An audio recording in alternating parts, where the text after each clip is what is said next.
السلام عليكم ورحمة الله وبركاته. إن الحمد لله نحمده ونستعينه ونستغفره ونعوذ بالله من شرور أنفسنا ومن سيئات أعمالنا. من يهده الله فلا مضل له ومن يضلل فلا هادي له.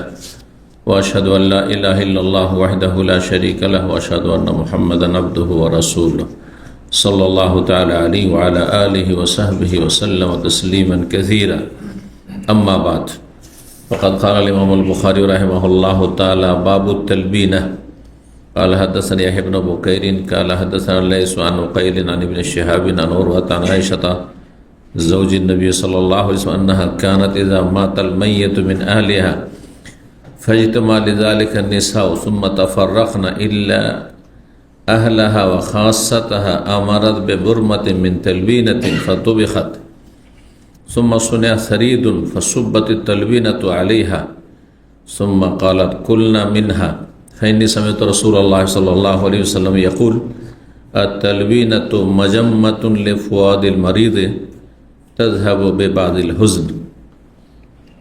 মহান আল্লাহর সমস্ত প্রশংসা, সালাত এবং সালাম নাযিল প্রিয় নবী সাল্লাল্লাহু আলাইহি ওয়াসাল্লামের উপর। আজ মঙ্গলবার 25 সফর 1447 হিজরি মোতাবেক 19 আগস্ট 2025।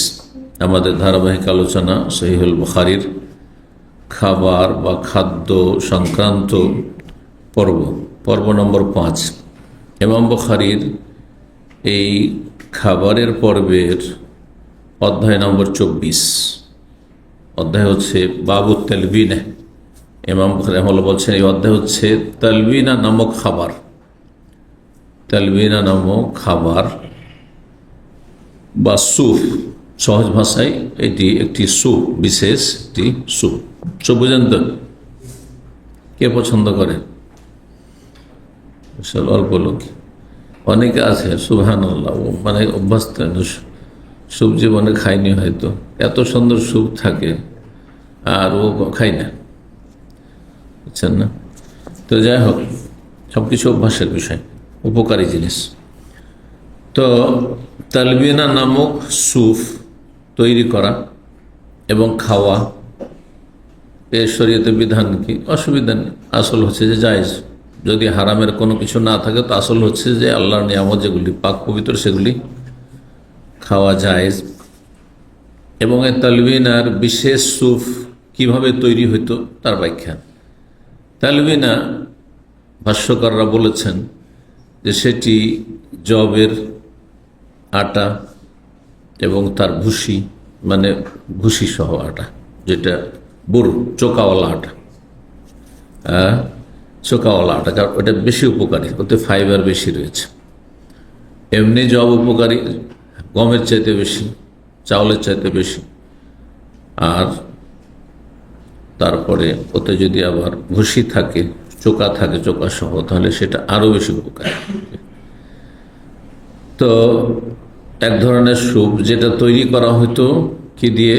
যবের আটা এবং ভুসি দিয়ে, এবং তাতে কিছুটা পানি মেশানো হতো, আর পানিটাকে খুব বেশি করে ফোটানো হতো, আর তাতে অল্প কিছু, আপনার টেবিল চামচ, ছোট চামচ রয়েছে, এই 2 চামচ সে তাতে যবের আটা আর ওই ভুসি দিয়ে দেওয়া হইতো। আর তাতে কেউ কেউ আবার ওটাকে সুস্বাদু করার জন্য কিছুটা মধু দিয়ে দিত। তাহলে সব মিলে মধু এবং যবের আটার ভুসি আর পানি মিশিয়ে একটি স্যুপ তৈরি করা হইতো, যেটা শরীর স্বাস্থ্যের জন্য, আর বিশেষ করে যারা রোগী, সদ্য এখন অসুস্থতা থেকে নিরাময় লাভ করেছে, সুস্থ হতে চলেছে, ওদের বিশেষ ডায়েট যেটাকে বলা হয় পথ্য। আজকাল ডায়েট সবাই বুঝছেন, কিন্তু অনেকে বলতে পারবেন যে ডায়েট বাংলাতে কি, কারণ এগুলো হচ্ছে স্বাস্থ্যগত পরিভাষা, মেডিকেলের ডাক্তারদের পরিভাষায়। একসময় পথ্য, আমরা ছোট থেকে যেহেতু পড়েছি পথ্য বলেছি, কিন্তু এখন ইংলিশের এত প্রভাব হয়েছে যে ইংলিশ বলা ফ্যাশনও হয়ে গেছে, আর এমন অভ্যাস হয়ে গেছে নিজের মাতৃভাষা ভুলে গেছে। তো পথ্য, আর যাদের মানসিক অবস্থা ভেঙে পড়েছে, যেমন কেউ আপনজন মারা গেছে, হ্যাঁ, শোকের ছায়া নেমে এসছে, তো এইরকম লোককে খাওয়াইলে বেশ উপকার রয়েছে, এ কথাই হাদিসে রয়েছে। 5417 নম্বর হাদিস বর্ণনা করছেন মা আয়েশা রাদিয়াল্লাহু তাআলা আনহা, নবী সাল্লাল্লাহু আলাইহি ওয়াসাল্লামের সহধর্মিণী, জওজি নবী সাল্লাল্লাহু আলাইহি ওয়াসাল্লাম, আন্নাহা কানাত ইযা মাতাল মাইয়িত মিন আহলিহা, তার একটি অভ্যাস ছিল যে তার পরিবার পরিজনের নিকট আত্মীয় যারা, তাদের মধ্যে কেউ যদি মারা যেত, মাতাল মাইয়িত, কোনো লোক যদি মারা যেত, মিন আহলিহা, তার পরিবারের সদস্যদের মধ্য থেকে, ফাজতামা লিযালিকা নিসা, তো স্বাভাবিক মহিলারা একসাথে একত্রিত হয় শোকের দিনে মৃতের বাড়িতে সান্ত্বনা দেওয়ার জন্য, যেটাকে তাজিয়ত বলা হয়, সান্ত্বনা দেওয়ার জন্য। সুম্মা তাফাররাখনা, আর তারপরে চলে যেত। তাজিয়া দিতে গিয়ে, কাউকে সান্ত্বনা দিতে গিয়ে দীর্ঘ সময় সেখানে অবস্থান করা, বসে থাকা, এটা ভালো নয়, এটা খারাপ। তারপর কারণ এটা বাড়ির লোককে কষ্টে ফেলবে, কারণ দীর্ঘক্ষণ ধরে মানুষ বসে আছে, তাদের কিছু না খাওয়াইলে হয়, অন্তত চা পানি তো দিতে হবে, কিছু তো দিতে হবে, একটা ব্যবস্থা করতে হবে, যেটি কষ্টকর। অথচ তারা নিজেরাই হয়তো খাবার দাবার খেতে পারছে না শোকে। এই জন্য এটা মোটেই জায়েজ নয়, ভালো কাজ নয় যে শোকাহত লোকের বাড়ি গিয়ে দীর্ঘ সময় অবস্থান করবে। যাবেন আর একটু সান্ত্বনা দিয়ে সালাম দোয়া করে, দোয়াকে মাইয়াতের জন্য দোয়া করে, তাদের ধৈর্যের জন্য দোয়া করে, আর তারপর সেখান থেকে 2-4-5-10 মিনিটের মধ্যে কেটে পড়বেন, এর বেশি নয়। কিছু খেতে দিলে সহজে খাবেন না, মানে হালকাও যদি কিছু দেয়, যেমন আরব দেশে চা গাহুয়া, আমাদের খেজুর গাহুয়া খেজুর, আমাদের দেশে চা বিস্কিট বা এই ধরনের কিছু, তারপরেও এড়িয়ে চলবেন, খাবেন না, বরং খাবার নিয়ে যাবেন। এর উল্টো আজকাল এই বিদআতগুলি চালু হয়েছে, দীর্ঘক্ষণ সেখানে অবস্থান করা, যার ফলে বাড়িওয়ালাকে বাধ্য করা যে কিছু না কিছু তো পরিবেশন করতে হবে, যার ফলে তাদের চিন্তা করতে হয় যে লোকজন যা সমাগম হবে কিছু আগে থেকে রেডি রাখি, নিজে না করতে পারলে অন্য লোককে দিয়ে, অথবা হোটেল থেকে অর্ডার করে। আর উদ্দেশ্যে এই তাঁবুগুলো লাগাচ্ছে, আর সেখানে ঘন্টা আর ঘন্টা বসে থাকছে। এই আসর পরে হয়তো এসছে 5টা-6টায় এসছে, আর এশা পর্যন্ত বসে থাকে, আর এশা পরে খাওয়ার জন্য, অনেকে খাওয়ার জন্য বসে থাকে। আল্লামা শেখ সোহেল ফৌজান হাফিজাহুল্লাহ তাআলা বলছেন যে এটি একটি বিদআত, এই বিদআত চালু হতে যাচ্ছে। তোমরা নিজেরা খাওয়াবে, আর তারপরে ওখানেই কেন খাওয়া দাওয়া করতে হবে, বাড়িওয়ালাকে বাড়িতে খাবার দেবে। লোকজন ভিজিটার আসছে, আর ওরা বসে বসে খাচ্ছে ওইখানে পার্টি করে, এগুলো ভালো জিনিস না। এইভাবে কিন্তু বেদাত চালু হয়েছে। বেদাত আসলে প্রথা, ধীরে ধীরে যখন সেই প্রথা এমন চালু হয়েছে যে সেই প্রথাটাকে মানুষ ধর্মকর্ম মনে করেছে। অধিকাংশ বেদাতগুলি এরকম, অধিকাংশ বেদাতগুলি এরকম। প্রথম দিকে ভালো মনে করে ইস্তেহসান, ভালোই তো, একটু কোরআন টরআন পড়ি, আর তারপরে আমরা গুনাহগার পাপী তাপিত কিছু হুজুর হাফিজদেরকে ডাকি, ওরা একটু কোরআন টরআন পড়বে, একটু দোয়া কালাম করে দিবে হেমাইয়াতের জন্য, ভালো হবে, বাড়িতে বরকত হবে, এই বলে করা হয়েছে। কিন্তু চিন্তা করা হয়নি, জাহেলগুলো চিন্তা করেনি যে রসুল এসব করেছেন। তার 3 মেয়ে মারা গেছে, করেছেন কারোর জন্য? কোনো সাহাবীরা জমা হয়েছেন? আবু বকর বাড়িতে এটা হয়েছে? কোন সাহাবীর বাড়িতে হয়েছে? কোন সাহাবী কারো বাড়ি গিয়ে কোরআন খানি করেছেন আর বক্সেছেন? বুঝছেন না? এমনকি বাবা অনুভব করেনি, আবু হানিফার মযহাবে জায়েজ নয়। আবু হানিফার যে মত, আসল মত, তাতে এই কোরআন খানি করে বক্সানো মাইয়াতকে, এটা জায়েজ নয়, বেদাত তার কাছে। কিন্তু ইন্ডিয়া, বাংলাদেশ, পাকিস্তান ও হানফিরাই করে। এই হলো প্রচলিত হানাফি ধর্ম, প্রচলিত হানাফি মযহাব। একটা প্রচলিত হানাফি মযহাব, আর একটা হচ্ছে প্রকৃত হানাফি মযহাব। প্রকৃত হানাফি মযহাব যদি আপনি ধরেন যে আমি আবু হানিফার কথার উপর থাকবো, তা আবু হানিফার মযহাব এটি নয়, কোরআন খানি করে বক্সানো। এটি আহমদ বিন হাম্বলের মযহাব, যেটি ভুল। তার প্রত্যেক মযহাবে ভুল মাসাইল রয়েছে। যাই হোক, বলছে মহিলারা জমা হইতো, আর তারপরে তারা চলে যেত। সুম্মা তাফাররাকনা ইল্লা আহলাহা ওয়া খাসা, তবে নিজের পরিবারের একেবারে বিশেষ বিশেষ লোকেরা, নিজের পরিবারের একেবারে নিকটাত্মীয়, পাশের বাড়ির লোকেরা, হয়তো এরা আছে। আহাল নিজের পরিবারের লোকেরা, খাসা মানে বিশিষ্ট জনগণ বা বিশিষ্ট মহিলারা, তখন কি করতেন, আমারাত বেমুরমাতিন, তাহলে যারা এসেছিল সবাই সান্ত্বনা দিতে মৃতের বাড়িতে, তাদের জন্য খাবার দাবার তৈরি করা হয়নি, তাদের জন্য স্যুপ তৈরি করা হয়নি, তালবিনা তৈরি করা হয়নি। বলছেন যে তখন মা আয়েশা রাদিয়াল্লাহু তাআলা নির্দেশ দিতেন একটি ডেকচি চুলাতে চড়ানোর জন্য। বড় মতন মানে ডেকচি, ডেকচি বলেন তো, না ডেক বলেন, চি লাগিয়ে দিলে ছোট হয়ে যায় একটু, আর ডেক বললে একটু বড় হয়ে যায়, আমি যেটা বুঝি, তাই না? আমাদের মানে দেশের প্রচলিত ভাষা বা এলাকার। আমরা বেবরমাতিন, একটি ডেকচি চুলাতে চড়াতে বলতেন, কিসের? মিন তালবিনা, তালবিনা নামক সুফের, ফাতবিখাত, এবং সেটা পাক করা হইতো, সেটা পাক করা হতো। তাহলে একটা স্যুপ তৈরি করা হলো, হ্যাঁ, কি দিয়ে তৈরি করা হইতো?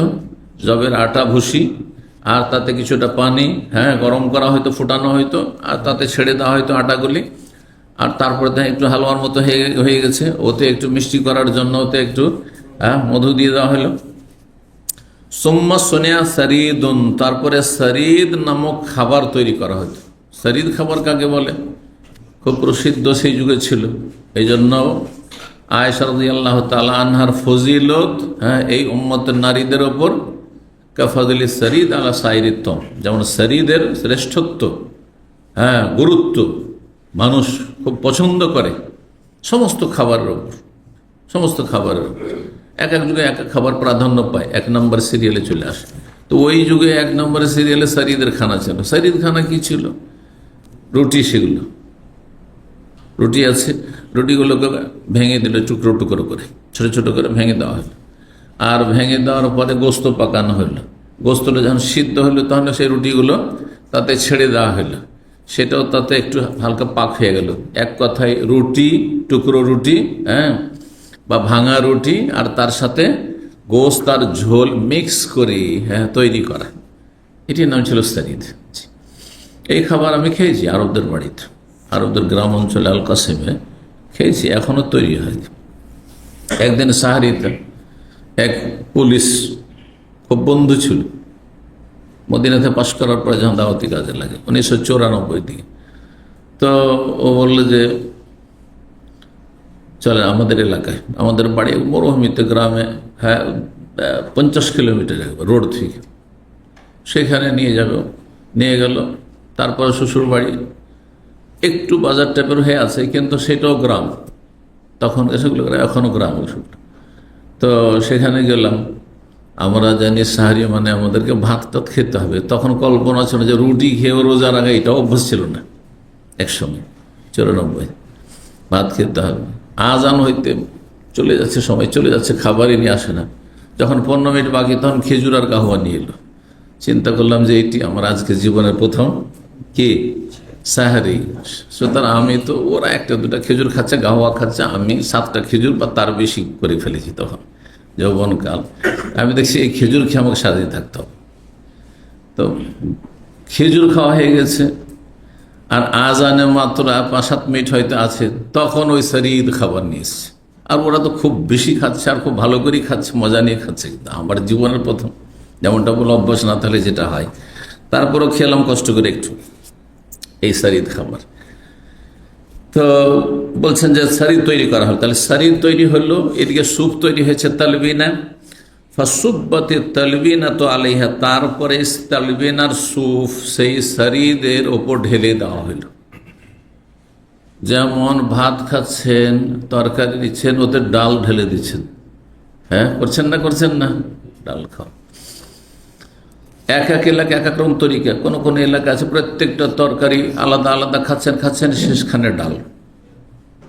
কিন্তু উত্তরবঙ্গ বাংলাদেশের এবং পশ্চিমবঙ্গের উত্তরবঙ্গ, মালদা, দিনাজপুর, মুর্শিদাবাদ, আর আপনার এইদিকে আপনার বাংলাদেশের রাজশাহী, চাঁপাইনবাবগঞ্জ, শুরু থেকে ভাত শুরু হলো, তরকারি শুরু হলো, গোস্তের সাথে ডালও শুরু হলো প্রথম থেকে।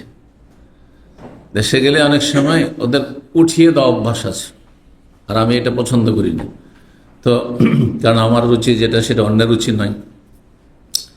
তো প্রথমখানে ভাত ওঠার পরে ও ডাল উঠাইতে শুরু করেছে, ভাতের সাথে হয়তো গোস্ত দিয়েছে, তারপরে তার সাথে সাথে ডাল। থামেন, এই দেশি অভ্যাস আমি ছেড়ে দিয়েছি। দেশি বা আঞ্চলিক অভ্যাস আমি ছেড়ে দিয়েছি। সব কিছু মিক্সি করে দিলেন তো খিচুড়ি করলেই তো ভালো হতো। এত কষ্ট করে আবার পরে মিক্স না করে একসাথে রান্নার সময় একসাথে খিচড়ি করতেন, কিছু ডাল দিয়ে দিতেন, কিছু গোস্ত দিয়ে দিতেন, কিছু সবজি দিয়ে দিতেন, সব মাছও দিয়ে দিতেন, কচুও দিয়ে দিতেন, আর সব দিয়ে ভাতের সাথে রান্না করে নিতেন, সিদ্ধ করে নিতেন, ঝামেলা শেষ হয়ে যেত। বুঝছেন না? তো যাই হোক, তো সে তালবিনা স্যুপ ঢেলে দেওয়া হলে কিসের ওপর? শরীর খাবারের ওপর। সোম্মা কাল, তারপর মা আয়েশা রাদিয়াল্লাহু তাআলা আনহা বলেন, কুলনা মিনহা, এখন মহিলাদেরকে বলছেন, মহিলার মজলিসে, তোমরা এখন খাও। বাড়ির যারা শোক সন্তুপ্ত, হ্যাঁ, শোকাহত, মর্মাহত, তাদেরকে বলছে তোমরা খাও। কেন? ফাইনি সামিআতু রাসূলুল্লাহ সাল্লাল্লাহু আলাইহি ওয়াসাল্লাম ইয়াকুল, আমি রাসূলুল্লাহ সাল্লাল্লাহু বলতে শুনেছি, বলেছেন তিনি, আল তালবিনাতু মাজাম্মাতুন লিফুয়াদিল মারিদ। মাজাম্মাতুনও পড়া যায়, মজিম্মাতুনও পড়া যায়, দুটোর অর্থই ঠিক। তালবিনা নামক খাবার রোগীর অন্তরকে সান্ত্বনা প্রদান করে, প্রশান্তি দান করে। মজিম্মাতুন মানে প্রশান্তি দানকারী, আর মাজাম্মাতুন মানে হচ্ছে প্রশান্তির মাধ্যম, প্রশান্তির কারণ বা মাধ্যম, একই ভাব, অর্থ একই। এটা হচ্ছে আমার শান্তির মাধ্যম, আর এটা হচ্ছে শান্তিদাতা। শব্দের পার্থক্য শুধু, কিন্তু ভাব অর্থে গিয়ে একই। জি, তাযহাবু বিবাদিল হুজনে, কিছু কিছু মানুষের শোককে হালকা করে বা দূরীভূত করে। শোকাহত মানুষ যদি খায় তাহলে কি করে? তার অন্তরটা প্রতিষ্ঠিত হয়, মজবুত হয়, ভেঙে পড়েছে, শক্তিশালী হয়, যার ফলে মানুষের শোক দূরীভূত হয়। তাহলে কিছু কিছু খাবার আছে যেগুলো মানুষের মানসিক রোগের চিকিৎসা বা মানসিক রোগকে হালকা করে, শারীরিক রোগকে হালকা করে। এই জন্য রোগীরও ফায়দা, যারা শারীরিক রোগী, হয়তো অসুস্থ অবস্থা আছে, বিশেষ বিশেষ তাদের পথ্য রয়েছে, হ্যাঁ, রোগ থেকে মুক্ত হয়েছে কিন্তু খুব দুর্বল হয়ে গেছে, তখন সব খাবার খেতে নিষেধ করে। আগের হোমিও ডাক্তারদের কাছে আমরা ছোটকালে যেতাম, অনেক পথ্য বলতো যে এটা খাবে, এটা খাবে, এটা খাবে, এটা খাবে, এগুলো খাবে না। এখন আপনার এই অ্যালো ডাক্তার, এখন এক সময় ওরাও একটু বাধা নিষেধ করতো, কিন্তু এখন সব খাও, সব খাওয়াচ্ছে। তাহলে তাদের ফতোয়া পরিবর্তন হয়, তাদের যে ফতোয়া পরিবর্তন হয়েছে তাতে কেউ আপত্তি করে না। কিন্তু আলেমরা যদি একটা ফতোয়া আর একটা বলে, এটা কেমন কথা, হ্যাঁ এটা কেমন কথা, উনি তো বলেছেন এক সময়, এটা ওই বাবারির কথা বলছে। বুঝছেন না? দুনিয়ার ক্ষেত্রে বুঝতে পারছো ভালো করে যে তখন সায়েন্স এত হয়তো উন্নত হয়নি, তখনকার থিওরিটা অন্যরকম ছিল, সুতরাং তখন এ পথ্য বলতে এটা খাও, এটা খাও, এটা খেয়ে না, এটা খেও না। এখন বলছে ব্যাস আমাদের ঔষধই যথেষ্ট, হ্যাঁ নতুন গবেষণা এসছে, এর বেলা প্রশংসা হয়ে গেল। যখন ডাক্তারদের ফতোয়া পরিবর্তন হলো তখন প্রশংসা হয়ে গেল যে নতুন গবেষণা এসেছে, হ্যাঁ গবেষণা আপডেট হয়েছে। আর আলেমদের ক্ষেত্রে একসময় আরবের সাথে যোগাযোগ ছিল না, যার ফলে আহলে হাদিসরা সম্মিলিত মোনাজাত করেছে, আহলে হাদিসের মসজিদে মেলা কিছু উল্টো পাল্টা হয়েছে, সমাজে হয়েছে, আহলে হাদিস সমাজেও কোরআনখানি হয়েছে কোনো কোনো এলাকায়। এখন আলহামদুলিল্লাহ জেনেছে যে এগুলো সম্মিলিত মোনাজাত বিদআত, সুতরাং ছেড়ে দিন। কথা বুঝতে পারছেন না? কেন কথা বলবেন? হ্যাঁ, যে উনিও তো আহলে হাদিস ছিলেন 50 বছর আগে, হ্যাঁ আপনার দাদা উনি তো মোনাজাত করেছেন। আমি যখন প্রথম গ্রামে মোনাজাত ছাড়লাম, আর আমি ছাড়লাম মানে ছাড়তে হচ্ছে জনগণকে, কারণ ওখানে আমার চেয়ে ভালো আর কেউ নাই। আলেমের অভাব আমাদের দেশে ছিল খুব, মাদ্রাসা পড়াদেরও অভাব, মাদ্রাসা পড়া কোনো ছাত্রই ছিল না এক সময়। তো যাই হোক, আমার এক দাদা ছিলেন রাহিমাহুল্লাহ, চাস্তো দাদা, বলছে যে ভাই তোমার দোয়াটাকে উঠিয়ে দিলে, হ্যাঁ তোমার দাদা তো মৌলানা আলীজান সাহেব, উনিও তো দাদা এই ছিলেন তোমার, ওই যে দাদা উনিও তো আলেম ছিলেন, পড়ে এসছেন। তারপর তোমার চাচাও তো দেওবন্দে পড়ে এসেছিলেন, তারা তো মোনাজাত করেছে। আর বলল চাচা দাদা তাদের কাছে কোনো এলেম যায়নি, আমাদের কাছে সেই এলেমটা এসেছে। সেই সময় আরব দেশগুলির সাথে যোগাযোগ ছিল না, আরব দেশে মেলা কিতাব লাইব্রেরিতে আছে, সেই কিতাবগুলো আমাদের দেশে আলেমরা জানতোই না, যার ফলে জয়ীফ হাদিসের উপর আহলে হাদিস আমল করতো, জাল হাদিসের উপর আমল করেছে, শবে বরাত করেছে। শবে বরাতে হালুয়া রুটি এগুলো করেনি, কিন্তু শবে বরাতে তো রোজা রেখেছে আহলে হাদিস, একসময় দিনে রোজা রেখেছে, রাতে নফল পড়েছে। আরও যে মেলা বিদাতগুলো আছে কবর কেন্দ্রিক, কবরাতে আপনার আলোকসজ্জা করা আর তারপরে দলে দলে জিয়ারত করা, ওই সব বিদাতগুলি ছিল না। ওগুলো একেবারে যারা বিদাত তাদের মধ্যে ওই সব বিদাত রয়েছে। তো যাই হোক, এক কথায় দুনিয়ার ক্ষেত্রে যখন দুনিয়া উন্নতি করছে তখন আপনার কিন্তু পরিবর্তন হয়ে যাচ্ছে। ঠিক দিনের ক্ষেত্রে ওই রকমই যখন দেখবে যে আমাদের কাছে সহি এলেম এসেছে, তখন ভুল যেগুলি জানা ছিল সেগুলিকে মুছে ফেলতে হবে। জি, 5000 তার অধ্যায় 25 নম্বর অধ্যায় বলছে বাবু শরীদ। এই অধ্যায় হচ্ছে শরীদ নামক খাবার সম্পর্কে। 5418 নম্বর হাদিস মনে করছে আবু মুসা আশআরী রাদিয়াল্লাহু তাআলা আনহু, তিনি বলছেন যে নবী সাল্লাল্লাহু আলাইহি ওয়াসাল্লাম বলেছেন, কামুলা মিনার রিজালি কাসীর, পুরুষদের মাঝে অনেকেই পূর্ণতা লাভ করেছে। মানে ঈমানের ক্ষেত্রে, আমলের ক্ষেত্রে, মর্যাদার ক্ষেত্রে আল্লাহ তাদেরকে পূর্ণ মর্যাদা দিয়েছেন, মানে নবী রসুল হয়েছেন তারা। আর নবী রসুল ছাড়া অনেকে হয়েছেন সিদ্দিকিন, সোহাদা। শহীদদের সংখ্যা পুরুষদের মধ্যে বেশি না নারীদের মধ্যে? ইমানদার আলেম ওলামার সংখ্যা পুরুষের সংখ্যা বেশি না নারী আলেমের সংখ্যা বেশি? নারী আলেমের সংখ্যা নাই বললে চলে। দাওরা পড়ে আর কামিল পাশ করে তার আলেম হওয়া যায় না।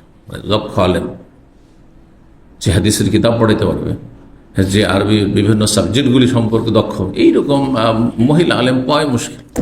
নেই বললে চলে, গোটা দেশ খুঁজে পাবেন না। তো কামুলা মিনার রেজালে কাসীর, পুরুষদের মাঝে অনেকেই পূর্ণতা লাভ করেছে। ওয়ালাম ইয়াকমুল মিনান নিসা, কিন্তু নারী জাতির মধ্যে পূর্ণতা লাভ করতে পারেনি একমাত্র কয়েকজন ছাড়া।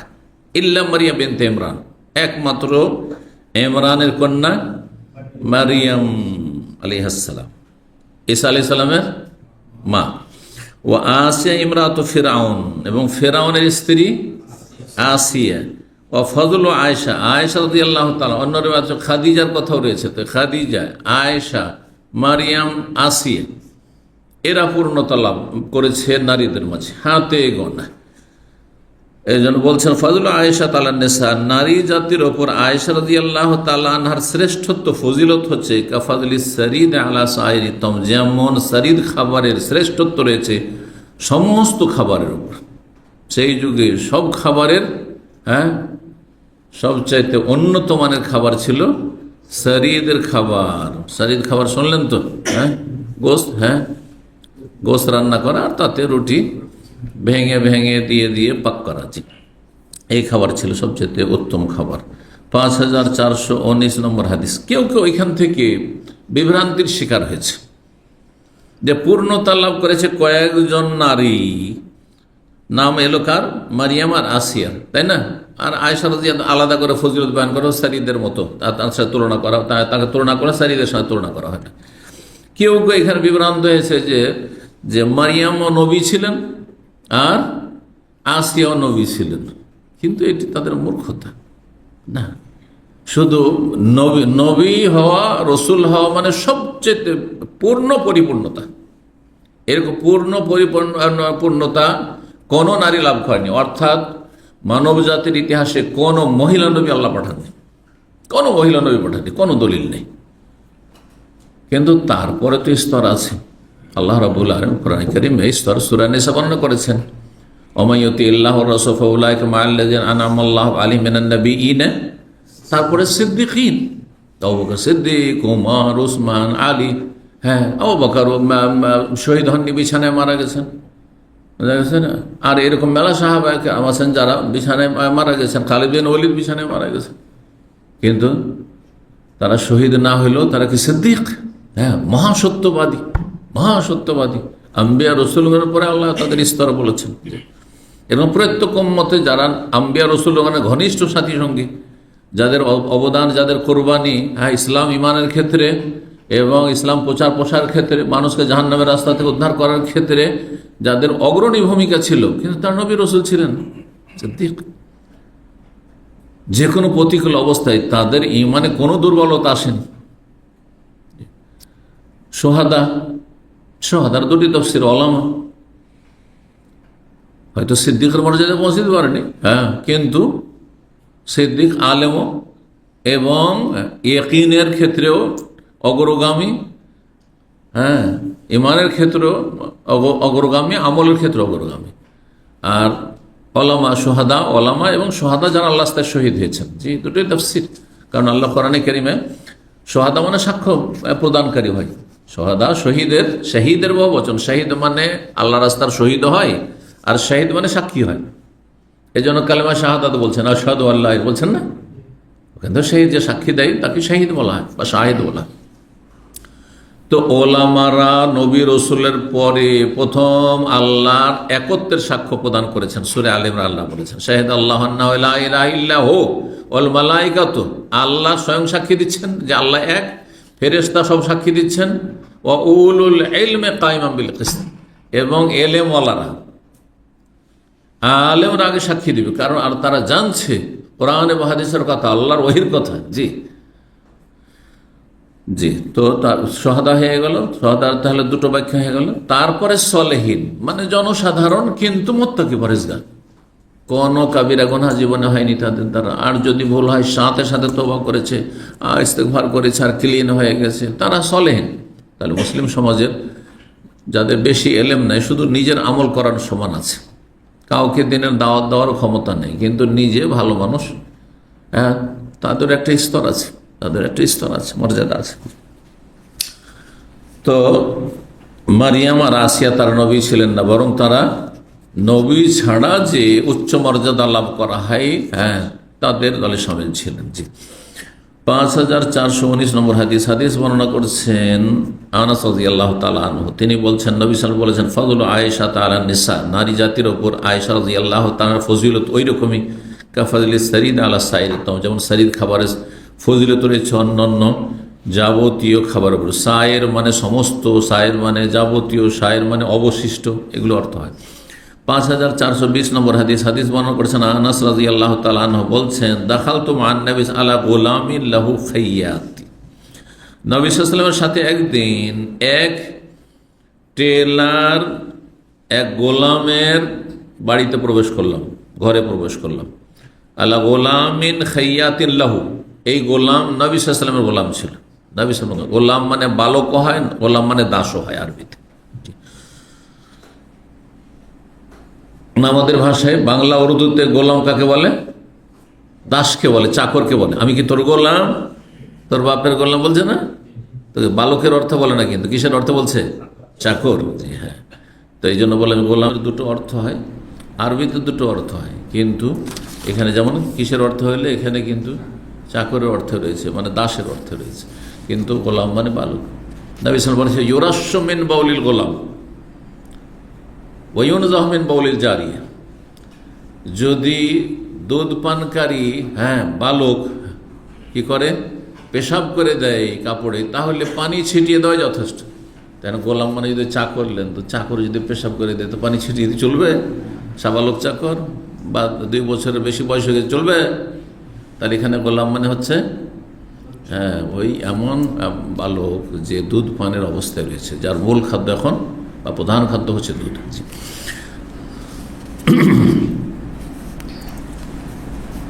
তাহলে এখান থেকে মনে রাখতে একটি বিষয় ভাষার ক্ষেত্রে, যে একটি শব্দ বিভিন্ন ভাষায় গিয়ে বিভিন্ন অর্থ, হ্যাঁ, বহন করে। একটি শব্দ, অনেক শব্দ এরকম আছে, যেহেতু আমরা বিভিন্ন ভাষা পড়াশোনা করেছি, একটি ভাষা আরবিতে এক অর্থ, বাংলা গেলে আর এক অর্থ হয়ে যেতে পারে, উর্দুতে গেলে আর এক অর্থ হয়ে যেতে পারে, ফার্সিতে গেলে আর এক অর্থ হইতে পারে। তো নবী সাল্লাল্লাহু আলাইহি সাল্লামের এক কি ছিল, দর্জি গোলাম ছিল। দর্জি বুঝেন আপনারা? কি বলেন দেশে? টেলার না, ইংলিশ হলো, কিন্তু বাংলাতে একটা কিছু হবে, দর্জি। হ্যাঁ, এই খাইয়াত মানে দর্জি, আসলে দর্জি গোলাম ছিল। ফাকাদ্দামা ইলাইহি কাসাতাম ফিহা সারিদুন, তো নবী সাল্লাল্লাহু আলাইহি সাল্লামকে দেখে সেই দর্জি গোলাম কি করলো, একটি পেয়ালা পরিবেশন করলো যাতে সারিদ নামক খাবার ছিল নবী সাল্লাল্লাহু আলাইহি ওয়াসাল্লামের সামনে। কাল ওয়া আকবালা আলা আমালিহি, আর তারপর নিজের কাজ করা শুরু, ব্যস্ত ছিল কাজে, ও নিজের দর্জির কাজ শুরু করে দিল। কালা বলছেন, ফাজাআলান নবী সাল্লাল্লাহু আলাইহি ওয়াসাল্লাম ইয়াতাতাব্বাউ দুব্বা, সেই সারিদে একটু করে কদুও দেওয়া ছিল, লাউ। জি, কদু বলেন না লাউ বলেন? লাউ, কদু বলেন না? ফাজালান নবী ইয়াতাতাব্বাউ, নবী সাল্লাল্লাহু আলাইহি ওয়াসাল্লাম তখন সেই কদুগুলি বা লাউ যে কাটা কাটা রান্না হয়েছে, তাহলে বোঝা গেল যে লাউকে গলিয়ে দিলেও সাদা পাবে না, ওকে গোটা গোটা করে রাখতে হবে। জি, অনেকে রান্না করতে গিয়ে গলিয়ে দিত, বেশি গলিয়ে দিলে তো তো ঝোল হয়ে গেল। তো দুব্বা, সেই লাউগুলি এক একটি করে তলাশ করছিলেন, তলাশ করে করে উঠিয়ে খাচ্ছিলেন। কালা ফাজাউতু আতাতাব্বাউহু, যখন দেখলাম যে নবী সাল্লাল্লাহু আলাইহি ওয়াসাল্লাম সে লাউয়ের টুকরোগুলি এখান থেকে সেখান থেকে নিয়ে খাচ্ছেন তলাশ করে, তখন আমি নিজে উঠিয়ে তলাশ করে নবী সাল্লাল্লাহু আলাইহি ওয়াসাল্লামের সামনে দিতে শুরু করলাম। এখান থেকে একটি আদব শিখা গেল যে আপনার চাইতে কেউ সম্মানিত ব্যক্তি যদি আপনার সাথে একসাথে খায় আর দেখছি যে অমুক জিনিসটা উনি বেশি পছন্দ করছেন, যে ভালো পছন্দ করছেন, তাহলে ওইটাকে বেশি বেশি উঠিয়ে তার সামনে দিয়ে দেন এক প্লেটে খেলে, অথবা আলাদা আলাদা প্লেটে আমাদের দেশি তরিকায় যদি খান তাহলে তাকে ওই খাবারটা বেশি দেন। জি, তারপর কেউ যদি উঠিয়ে দেয় তো হাত লাগালো, এটা অরুচির বিষয় নেই, এটা আর একটা মশলা। কারণ আমাদের সমাজে এইগুলো খুব রোগ আছে। হ্যাঁ, কেউ যদি হাত দিয়ে দেয় ওটা আর খাওয়া যায়? থালার নিচে যদি পড়ে যায়, দস্তরখানে পড়েছে, তবু উঠিয়ে খাবে না, এই জন্য বরকত নষ্ট হয়ে যাচ্ছে। অথচ ধুলোতে বালিতে পড়ে গেলেও নবী সাল্লাল্লাহু আলাইহি ওয়াসাল্লাম সুন্নত সেটাকে উঠিয়ে নিয়ে ধুয়ে খেয়ে নাও। তাহলে দস্তরের ওপর যদি সুফরার উপর পড়ে দস্তরখানে, তাহলে কেন উঠিয়ে খাবেন না? আপনি ভাতগুলো ছিটে পড়েছে অথবা কোনো তরি তরকারি পড়েছে, উঠিয়ে খান। আপনার ছেলেমেয়েরা অনেক সময় খেতে জানেন না, উচি গাছারা কিছু নষ্ট করেছে, কিছু ফেলে দিয়েছে, উঠিয়ে খেয়ে নেন, দেখবেন যে বরকত হবে এগুলোতে। বলছেন আনাস যে তখন আমি তলাশ করা শুরু করলাম সেই লাউয়ের টুকরোগুলি, ফাআদাহু বাইনে, তারপরে সেগুলিকে রাখতে শুরু করলাম নবী সাল্লাল্লাহু আলাইহি ওয়াসাল্লামের সামনে, যাতে করে উনি সহজে পেয়ে যান, ওনাকে তলাশ না করতে হয়। কালা ফামা জিলতু বাদু আউহিব্বুদ, সেই দিন থেকে সারা জীবন আমি লাউকে খুব ভালোবাসি, কদু ভালোবাসি। কেন? যে নবী সাল্লাল্লাহু ভালোবাসতেন এই জন্য। এটি ইবাদত নাই, সুবহানাল্লাহ, আদা, কিন্তু অভ্যাসের ক্ষেত্রে মনে রাখবেন, অভ্যাসগত বিষয় নবী সাল্লাল্লাহু আলাইহি ওয়াসাল্লাম যেগুলো পছন্দ করতেন, হ্যাঁ, সেটা যদি আপনি পছন্দ করেন তো ওতে সওয়াব পাবেন। কারণ আপনি কেন পছন্দ করেছেন? আপনার প্রিয় মানুষ, একমাত্র আদর্শ তিনি পছন্দ করেছেন, এই জন্য। সুনানুল ইবাদার ক্ষেত্রে ইবাদত মানতে হবে, ওই সুন্নতি তরিকে আপনি চলতে হবে। যেমন বিসমিল্লাহ বলে খাওয়া, ডান হাতে খাওয়া, বুঝছেন না? আর খাওয়া দাওয়ার পরে আলহামদুলিল্লাহ বলা, এগুলি আদাত নয়, এগুলি হচ্ছে এবাদাত, এগুলো সুনানুল ইবাদা, এগুলি হচ্ছে সুন্নত হইলেও কি এবাদত। যদি ডান হাতে খাওয়া সুন্নত শুধু নয়, বরং ওয়াজিব, কারণ বাম হাতে খাওয়া জায়েজ নাই, তাহলে আর কি দিয়ে খাবেন আপনি? কিন্তু চামচ দিয়ে কেউ খায়, তারপর ডান হাতে সে চামচ ধরতে, বাম হাতে ধরলে হবে না। তো এগুলি হচ্ছে এবাদত। আর বাকি যেগুলো অভ্যাসগত বিষয়, এটা অভ্যাস শুধু নিচ্ছা। তারপরেও যদি আপনি নবী সাল্লাল্লাহু আলাইহি ওয়াসাল্লাম অভ্যাস বলে পছন্দ করেন, তাতে সওয়াব পাবেন, আশা করা যায়। এই জন্য নবী সাল্লাল্লাহু আলাইহি ওয়াসাল্লাম এর পোশাকের কাছাকাছি যদি পোশাক পরেন আপনি, এই নিয়তে যে আমি ওই ধরনের পোশাক পরব, আমি শার্ট প্যান্ট না পরি, আমি ঢিলা ঢালা একটু জুব্বা পরব, যদিও জুব্বা হয়তো এইরকম জুব্বা তখন ছিল না, কিন্তু কাছাকাছি ছিল। নবী সাল্লাল্লাহু আলাইহি ওয়াসাল্লাম পাগড়ি পরেছেন, সুতরাং আমি পাগড়ি পরব। নবী সাল্লাল্লাহু আলাইহি ওয়াসাল্লাম বড় চুল রেখেছেন, হ্যাঁ, কিন্তু এরকম চুল রাখবো। কিন্তু এদিকে চুল রাখেন আর যদি দাড়ি না রাখেন, যেমন আজকালকার ফাসেকরা করছে, এদিকে চুল রাখছে, বলছে, যদি জিজ্ঞাসা করে এই লম্বা চুল কেন রেখেছে, বলছে বাবরি চুল, ও দাড়ি, ও হ্যাঁ হ্যাঁ লাদরি, দুনিয়া তো যে হ্যাঁ হ্যাঁ লাদরি তো কবরে ওই যে অবৈধ হবে। এটা ওয়াজিব, এটা ওয়াজিব, এটি এবাদত, এটি এবাদত। আর এই বাবরি চুল বড় করে রাখা, এটি হ্যাঁ ওয়াজিবও না, সোনানুল এবাদাও না, এবাদতও না, এটি হচ্ছে আদা। নবী সাল্লাল্লাহু আলাইহি ওয়াসাল্লামের অভ্যাস ছিল বড় চুল রাখা। আপনি যদি সেটাকে পছন্দ করে রাখেন, তাহলে বেশি গুরুত্বপূর্ণ এটা আগে করতে হবে। আপনার বাপ মাকে আগে খেতে দেবেন না আপনার চাচাকে আগে খেতে দেবেন? হ্যাঁ, চিন্তা করুন তাহলে। এরা ফাসেক, যারা দাড়িবিহীন এই বড় চুল রাখছে তারা ফাসেক, এতে কোনো সন্দেহ নেই। 26 নম্বর অধ্যায় বলছে বাবু শাতিন মাসমুতাতিন ওয়াল কাতিফ ওয়াল জাম্ব। এই অধ্যায় হচ্ছে ভুনা বকরি গোস্ত খাওয়া সম্পর্কে। তাহলে ভুনা খাওয়া যায়, জরুরি নয় হ্যাঁ যে না এটা বিলাসিতা হয়ে যাচ্ছে, ঝোল করে তোমার খেতে হবে, এটাও খেতে পারে। নবী সাল্লাল্লাহু আলাইহি ওয়াসাল্লাম খাননি, নবী সাল্লাল্লাহু আলাইহি ওয়াসাল্লামের জুটেনি, খাননি, কিন্তু জায়েজ আছে। ওয়াল কাতিফ, এইরকমই কাঁধের গোস্ত, জি। ওয়াল জাম্ব, এবং পার্শ্ব দেশের গোস্ত, জি, পাশের বকরির ডানে বামে যেগুলো আছে গোস্ত, যে কোনো গোস্ত। তো 5421 নম্বর হাদিস মনে করছেন কাতাদা তাবি বলছে, কুন্না নাতি আনাস ইবনে মালিক রাদিয়াল্লাহু আনহু, আনাস রাদিয়াল্লাহু আনহু বাসরায় থাকতেন, আর কাতাদা তাবির বাড়ি বাসরায় ছিল এবং তিনি তার ছাত্র ছিলেন, কাতাদা ইবনে দিআমা সাদ্দুসি আল বসরি। বলছেন আনাস ইবনে মালিকের কাছে আমরা যেতাম তার বাড়িতে, খাব্বাজ ও কায়েম, তার বাবুর্চি সেখানে অবস্থান করছিল দাঁড়িয়ে। কালা, তখন তিনি বললেন, কুলু, তোমরা খাও। তাহলে সাহাবী আনাসের বাবুর্চি ছিল, পুরুষ লোকও যদি পাকিয়ে দেয় কখন প্রয়োজন নেই, তো কোনো দোষ নেই। আপনার স্ত্রীকে পাকাইতে এটাও জরুরি না। যারা পয়সাওয়ালা অনেকে আছে, হয়তো পাক শাক পুরুষ লোক করছে তাদের, স্ত্রী পাক করে না, বা কোনো মহিলারা পাক করে না, জন্য না বাড়ির মহিলাদেরই পাক করতে হবে। তবে যদি আপনি পছন্দ করেন যে না আমি তোমার স্ত্রী করি না, আমি তোমার খাবার পছন্দ করি, আমি ওই সব বাবুর্চির খাবার পছন্দ করি না, তাহলে তার উচিত হবে পাকিয়ে দেওয়া স্বামীকে। কিন্তু পাকাতে গিয়ে যারা পয়সাওয়ালা মানুষ, যারা বাবুর্চি পুরুষ রাখে, তারা নারী পুরুষ একাকার হয়ে যায়।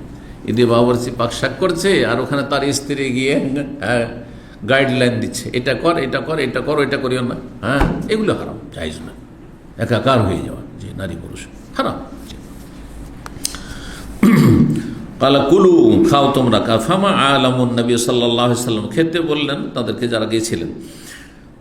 আমি জানি না যে নবী সাল্লাল্লাহু আলাইহি ওয়াসাল্লাম জীবনে কখনো রাগিফান মুরাক্কাকান, চাপাতি রুটি দেখেছেন, চাপাতির চিকন পাতলা রুটি জীবনে চোখে দেখেননি, খাওয়া তো দূরের কথা। আল্লাহু সাল্লাল্লাহু আলাইহি ওয়াসাল্লাম হাত্তা লাহিকা বিল্লাহ, আল্লাহ রাব্বুল আলামিনের সাথে সাক্ষাৎ পর্যন্ত, মানে ইন্তেকাল পর্যন্ত। ওয়ালারা আশাতান সামিতাতান বেআইনিহি কাত্তু, আর কখনো ভোনা বকরি, গোটা বকরি ভোনা নিয়ে আসা হয়েছে, ছাগল, এইরকম দেখেনি নবী করিম সাল্লাল্লাহু আলাইহি ওয়াসাল্লাম। যে ভোনা গোস্ত কখনো চোখে দেখেননি, খাওয়া তো দূরের কথা। তবে জায়েজ রয়েছে, বিলাসিতা যেন না আসে, অপচয় না হয়, নষ্ট করার না হয়। খান, যতটা খেতে পারবেন ততটা নেন, নষ্ট করা জায়েজ না। নিলেন আপনি, অনেক সময় দেখা যায় আজকাল ভালো দাওয়াতগুলোতে সব রকমের আইটেম, বুফেতে, কি কোনটা ছাড়বার কোনটা উঠিয়েই নি, সব উঠিয়ে নিলেন আর খেলেন, আর তারপরে ছেড়ে দিলেন। এটা নাজায়েজ কাজ করলেন, বরকতহীনতার কাজ করলেন, হারাম কাজ করলেন। আপনি গরিব খেতে পাচ্ছেন আর আপনি এভাবে নেবেন কেন? যতটা খাবেন ততটা নেন আপনি, আর না হলে আপনি যেটা খাবার বেঁচে গেছে সেটাকে পরিষ্কার পরিচ্ছন্ন সুন্দর করে গরিবের বাড়ি পৌঁছে দেন, তাহলে মুক্তি হয়ে যাবেন গুনাহ থেকে। 5422 নম্বর হাদিস বর্ণনা করেছেন জাফর ইবনে আমর ইবনে উমাইয়া দমরি, তার পিতা আমর ইবনে উমাইয়া দমরি সাহাবী থেকে রাদিয়াল্লাহু তাআলা আনহু قال রাআইতু রাসূলুল্লাহ সাল্লাল্লাহু আলাইহি ওয়াসাল্লাম ইয়াহতাজু মিন কাতিফি শাতিন, আমি রাসূলুল্লাহ সাল্লাল্লাহু আলাইহি ওয়াসাল্লাম সচক্ষে দেখেছি তিনি একটি বকরি রান্না করা হয়েছে, সেই বকরির কাঁধ থেকে চাকু দিয়ে কেটে কেটে খাচ্ছিলেন। তার রান্না গোটা বকরি, আরবরা গোটা যেহেতু ছাগল, এমনকি গোটা ওটো রান্না করে, হাত দিয়ে ছোটানো যায় না, তখন আপনি চাকুতে কেটে কেটে খেতে পারেন গোস্ত। ফাকালা মিনহা, সেখান থেকে খেলেন। ফাদুই আলা সালাত, তারপরে সালাতের জন্য আহ্বান করা হলো। ফাকামা, তখন তিনি উঠে গেলেন। ফাতারহা সিক্কিন, আর তারপরে ছুরিটা বা চাকুটা রেখে দিলেন। তারাহিয়াতুর রহমানে ফেলে দেওয়া মানে এই না যে চালিয়ে ফেলে দিলেন, রেখে দিলেন। ফাসাল্লাহ, তার সালাত আদায় করলেন। ওয়ালামিয়াত, উজু করলেন না। তাহলে ছাগলের গোস্ত খেয়ে উজু করার প্রয়োজন নেই, তবে কুলি করবেন। কি করবেন? কুলি করতে হবে। এটা শাব্দিক অর্থে উজু, কোন হাদিসে আছে উজুর কথা, আর এখানে আছে উজু করেননি। উজু করা জরুরি নাই। যদি কেউ মনে করে যে আমি খাওয়া দাওয়া করলাম আর মুখটা আমার খারাপ হয়ে আছে, চর্বি হয়ে আছে, আমি দাঁতও পরিষ্কার করে নেব, ব্রাশ করে নেব, আর তারপরে আমি উজুও করে নেব, আর খুব সুন্দর হয়ে যাব, হাতে একটু গন্ধ আসছে, ঘ্রাণ আসছে খাবারের বা চর্বির, আমি পরিষ্কার হয়ে উজু করতাম, ভালো। কিন্তু উজু যেটা সর্বনিম্ন শাব্দিক অর্থে উজু হচ্ছে ধুয়ে নাও। উজু মানে কি করা? ধুয়ে নেওয়া মানে হাত ধুয়ে নেবেন, হাতে জুঠা লেগে আছে ধুয়ে নেবেন, মুখে আপনার আপনার আছে ঘ্রাণ আছে খাবারের, গোস্তের অথবা মাছের যেটি থাক না কেন, তো সেটা দূর করার জন্য আপনি কুলি করে নেবেন, বা কোনো ভাতের দানা গোস্তের দানা কোনো দাঁতে লেগে আছে, মুখে জিভায় লেগে আছে, সেটা আবার সালাত শুরু করলেন, তখন আবার জিভায় চলে আসলো, তখনও সেটা আপনি চুষতে লেগেছেন, সেটা নামাজের জন্য আপত্তিকর হবে। আর যার ফলে কুলি করে নিতে হবে কমপক্ষে, আর হাত ধুয়ে নিতে হবে, বা হাত মুছে নিতে হবে। 27 নম্বর অধ্যায় বলছেন বাবু মা কানা সালাফি আদাখিরুনা ফি বুয়ুতিহিম ওয়া আসফারিহিম মিনাত তাআমি ওয়াল লাহমি ওয়া গায়রি। এই অধ্যায় হচ্ছে যে সালাফে সালেহিনগণ তাদের বাড়িতে যেসব খাবারগুলি সঞ্চিত করে রাখতেন, মানে তাদের যুগে কী ধরনের খাবারের প্রচলন ছিল, যে খাওয়া দাওয়া করে যা বাঁচলো রাখলেন, অথবা খাদ্যদ্রব্য আছে কিছু সেগুলো সঞ্চিত করে রাখলেন, জমা করে রাখা, তাহলে জমা করে রাখা জায়েজ। কালকে খাবো, আগামী দিনে খাবো, আগামী মাসে খাবো, যেমন গৃহস্থ লোকেরা বা যারা কৃষি কাজ করে ঘরের ধান ঘরের চাল খাবে, হ্যাঁ ঘরের রুটির আটা খাবে, সেই জন্য 1 বছরের সমান রেখে নিয়েছে, বাকিটা বিক্রি করেছে, কোনো দোষের কথা নেই। জি, ওয়াসফারে তাদের সফরে যা সাথে রাখতেন, মিনাত্তমে খাবার, আল্লাহম এবং গোস্ত বা অন্য কিছু। মা আয়েশা রাদিয়াল্লাহু তাআলা এবং আসমা রাদিয়াল্লাহু তাআলা দুই বোন বলছেন সানানা নবী সাল্লাল্লাহু আলাইহি ওয়াসাল্লাম ও আবু বকর সুফরাতান, আমরা নবী সাল্লাল্লাহু আলাইহি ওয়াসাল্লামের জন্য এবং আবু বকরের জন্য যখন হিজরতের সফর উভয়ে করলেন, তখন আমরা একটা দস্তরখানে কিছু খাবার প্রস্তুত করেছিলাম। তাহলে বোঝা গেল সফরের জন্য পাথেয় বেঁধে দেওয়া এটি জায়েজ, বরং ভালো। এক সময় ছিল যে পয়সা থাকলেও রাস্তাঘাটে যে কোনো জায়গায় খাবার পাওয়া যেত না। আমরা ছোটোকালে ট্রেনে সফর করেছি, বাসে সফর করেছি, হ্যাঁ আমাদের বাড়ি থেকে আম্মা রাহমাহুল্লাহ কিছু রুটি পাকিয়ে বেঁধে নিলেন, হ্যাঁ কিছু মুড়ি নিয়ে নিলেন, না হয় চিড়া নিয়ে নিলেন, হ্যাঁ এসব কিছু নিয়ে তার সাথে গুড় নিয়ে নিলেন, আরে কিছুই না আছে, মুড়ি আছে আর তার সাথে গুড় আছে, হ্যাঁ খেয়ে দিয়ে চলে যাচ্ছে। বোঝা গেছে? রেল স্টেশনে অনেক সময় থাকতে হইতো, কোনো খাবার নেই আশেপাশে, রেল স্টেশন, সেখানে কোনো বাজার নেই, কিচ্ছু নেই, তো পাথেয় বেঁধে নিয়ে যাওয়া ভালো। তাজাওয়াদু, আল্লাহ বলছেন যে তোমরা পাথেয় সম্বল গ্রহণ করো, হজে যখন আসবে তখন খাবার নিয়ে আসো। এখন আলহামদুলিল্লাহ পয়সা আছে মানুষের, খাবার পাচ্ছে, অথবা প্যাকেজে থাকছে যে তোমাকে খাবার দাবার দেওয়া হবে, সেই জন্য কিছু বাদতে হয় না। হ্যাঁ কেউ যদি বেঁধে নিয়ে আসে যে আমি আমার প্যাকেজ নেই অথবা কিছু নেই, আমার পয়সা বেশি খরচ হবে ওখানে রিয়ালে খেলে, দেশের মানুষরা হিসাব রিয়ালের করে না, 1 রিয়াল সাথে এখানে হিসাব হয়ে যায় কত, 33 টাকা, ঠিক না? 5423 নম্বর হাদিস বর্ণনা করেছেন আব্দুর রহমান আবেস, তিনি তার পিতা থেকে, আর তার পিতা বর্ণনা করেছেন আবেস মা আয়েশা রাদিয়াল্লাহু তাআলা আনহাকে পর্দার আড়াল থেকে জিজ্ঞেস করতেন। তারা পুরুষরা যদি মাসলা জিজ্ঞেস করতেন মা আয়েশাকে, তার সামনাসামনি গিয়ে নয়, পর্দা লাগানো থাকতো, হুজরা এসে পর্দার আড়াল থেকে জিজ্ঞেস করতেন বা ঘরের কাছে গিয়ে জিজ্ঞেস করতেন। কুলতুলি আয়েশা, মা আয়েশা রাদিয়াল্লাহু তাআলাকে বললাম আনাহান নবী আনতু কাল লহুমুল আযাই ফাওকা সালাসিন, নবী সাল্লাল্লাহু আলাইহি ওয়াসাল্লাম কি বারণ করেছেন কোরবানির গোশত 3 দিনের অধিক সময় ধরে খেতে? প্রথম দিকে নিষেধ করেছেন নবী সাল্লাল্লাহু আলাইহি ওয়াসাল্লাম, যখন দুর্ভিক্ষ ছিল, যে বছরে অভাব ছিল, প্রথম মদিনা যাওয়ার পরে অল্প কিছু লোকের শুধু কোরবানি হয়েছে, অধিকাংশ লোকের কোরবানি হয়নি। আর তোমরা 3 দিনের বেশি খেতে থাকবে, আর কারো বাড়িতে 1 দিনের কোরবানির গোশত নেই, এটা চলবে না, 3 দিন খাও। আর তখনকার যুগে ফ্রিজ ছিল না, হ্যাঁ ফ্রিজ ছিল না, তাহলে বাধ্য হবে কি করতে, আশেপাশের লোকে গরিবদেরকে দিতে। এখন কিন্তু অধিকাংশ কোরবানি যারা করছে এই ফ্রিজের নিয়ামতের কারণে গরিবকে বঞ্চিত করছে। গোটা বছর ধরে কোরবানি টু কোরবানি, সামনে কোরবানি চলে আস, ও রেখেছে নিজের প্রিয়জনের জন্য রেখেছে, কিন্তু প্রতিবেশী খেতে দেয়নি। আল্লাহু আকবার, আল্লাহ হিদায়াত দান করে সেই লোকদেরকে। আত্মীয় প্রতিবেশী, হ্যাঁ গরিব অভাবী দুস্থ, তাদেরকে খাওয়িয়ে তারপরে যদি সঞ্চয় করে রাখেন কোনো অসুবিধা নেই। জি, বুঝছেন, নবী সাল্লাল্লাহু আলাইহি ওয়াসাল্লাম কি নিষেধ করেছেন আনতুকাল লহুমুল আযাহি, কোরবানির গোশত খেতে, ফাওকা 3 দিনের বেশি। কালাত, মা আয়েশা বলেন মা ফালো ইল্লা ফি আমিন জাআন নাসু ফি, নবী সাল্লাল্লাহু আলাইহি ওয়াসাল্লাম শুধু একটি বছরে নিষেধ করেছিলেন 3 দিনের বেশি গোশত খেতে কোরবানির, যেই বছরে জাআন নাসু ফিহি, লোকেরা দুর্ভিক্ষের কারণে ক্ষুধার্ত হয়ে পড়েছে, অনাহারে মানুষ খেতে পায় না, আর তুমি গোস্ত খাবে দীর্ঘ সময় ধরে, চলবে না, 3 দিনের বেশি খেতে পারবে না, দাও গরিবকে। ফাআরাদা ইউতিমাল গানিউল ফাকিরা, সুতরাং নবী সাল্লাল্লাহু আলাইহি ওয়াসাল্লাম চাইলেন যে সচ্ছল লোকেরা যেন দরিদ্রদেরকে খাওয়ায়। 3 দিনের বেশি যখন খেতে পাবে না, তখন গরিবকে খাওয়াবে। ওয়াইন কুল্লা নারাল কোরা, আর আমরা এত অভাব ছিল সেই দুর্ভিক্ষের বছরে যে আমরা করতাম কি, বকরির পা, কিচ্ছু নেই পায়া, শুধু হাড্ডি খানা আছে, বরং খুর, কোরা খুরকে বলা হয়, খুর বুঝেন তো? জি, পায়ের একবারে তলা খান, যেটা দিয়ে হাঁটে, সে খুরকে আমরা উঠিয়ে রাখতাম, পায়াকে উঠিয়ে রাখতাম সে হাঁটি। ফান্না কলো বাদা খামসা আশারাতা, আর সেটা কোরবানির গোস্ত থেকে, আর সেটাকে 15 দিন পরও খেতাম, পরে কিন্তু দুর্ভিক্ষর বছরে নয়, পরে। তকিলাত বলছেন যে মাত্তার রকম এলেই হে, কি জন্য রাখতেন বা কেন আপনারা এই পায়ের, বকরির পায়ের ওই খুর খেতেন আর ওই হাড্ডি খান খেতেন, এগুলো কেন খেতেন? তখন কিন্তু এই পায়া খাওয়া জানতো না। আজকাল তো মানুষের জেনেছে যে পায়াটাকেও দীর্ঘ সময় ধরে সিদ্ধ করলেও তো একটা টেস্ট আছে, আর সেটা খুব ভালো খাবার, নেহারি, তাই না? ওই নাম না নেহারি?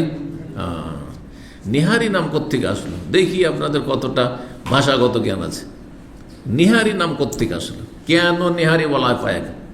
যে বলবে হাত তুলবে। মাশাআল্লাহ, ইখতাদাই তো বিহাজ আলেম।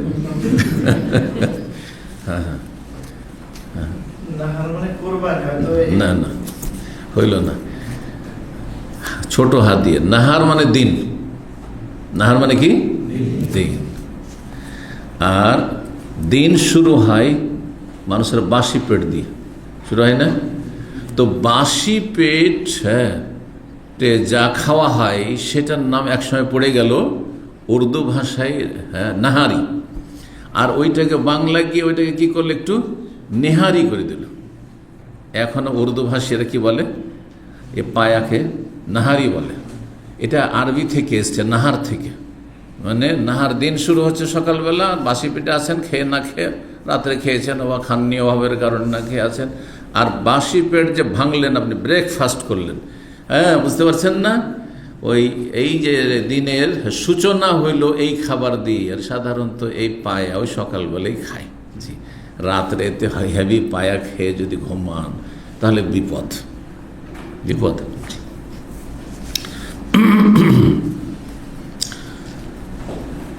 বলছে 15 দিন পর আমরা কি খেতাম, ওই পায়া, কোরবানির পশুর সে পায়ের খুর অথবা পায়াগুলি আমরা খেতাম। কি লামাত্তার রকম জিজ্ঞাসা করা হলো যে কি জন্য আপনার কি বাধ্য ছিলেন যেটাকে রাখতে 15 দিন ধরে? সে পায়ের খুর কিছুই নেই, সেটাই খাচ্ছেন, গোস্ত নেই, একটু কিছু নেই, তাতে লেগে।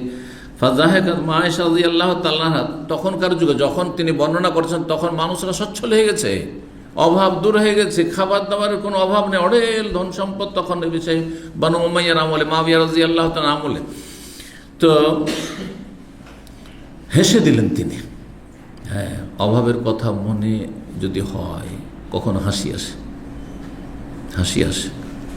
উদাহরণ বলি, আমরা একদিন বাচ্চাদেরকে নিয়ে বসে খাওয়া দাওয়া করছি, বলছে যে আমরা একসময় প্রচণ্ড গরমে বরদাস্ত হইতো না, তখন কি করতাম, ঘরের ভিতরে ঘুমাইতে পারতাম না, খাটগুলোকে বের করে নিয়ে এসে ওই গেটের কাছে দরজা খুললে বাইরে থেকে একটু করে বাতাস আসবে, হয়তো উঠানে ঘুমাইতাম, আর না হইলে আপনার ওই দরজার কাছে বসতাম যে একটু করে হয়তো হাওয়া আসবে। আর ওই হাত পাখা যেগুলো কাহিনী আমরা ওই যুগের শুনে এখানে শোনাচ্ছি, এই কিছুদিন আগে বাচ্চাদেরকে শোনাচ্ছি বা কয়েক বছর আগে। তো আমার এক মেয়ে বলছে, কেন আপনাদের বাড়িতে এসি ছিল না? এসি ছিল না? আমি যে কারেন্ট ছিল না, এসে না কারেন্ট ছিল না। হাসি চলে আসলো ওর কথা শুনে। এটা এখন আমার সামনে বয়ান করি। তো দেশে যাওয়ার পরে যখন দেখেছে দেশের অবস্থা, এখন তো আলহামদুলিল্লাহ গ্রামেও বিদ্যুৎ হয়েছে, এমনকি গ্রামেও এসি হয়ে গেছে, এসি পর্যন্ত হয়ে গেছে।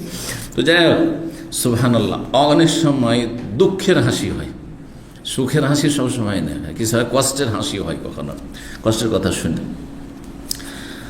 তো হেসে দিলেন মায়েশা রাদিয়াল্লাহু তাআলা আনহা, বললেন শোনো, মা শাবে আল মুহাম্মাদিন সাল্লাল্লাহু আলাইহি ওয়াসাল্লাম, মুহাম্মদ সাল্লাল্লাহু আলাইহি ওয়াসাল্লামের পরিবারের সদস্যরা আমরা কখনো পেট পুরে খেতে পাইনি।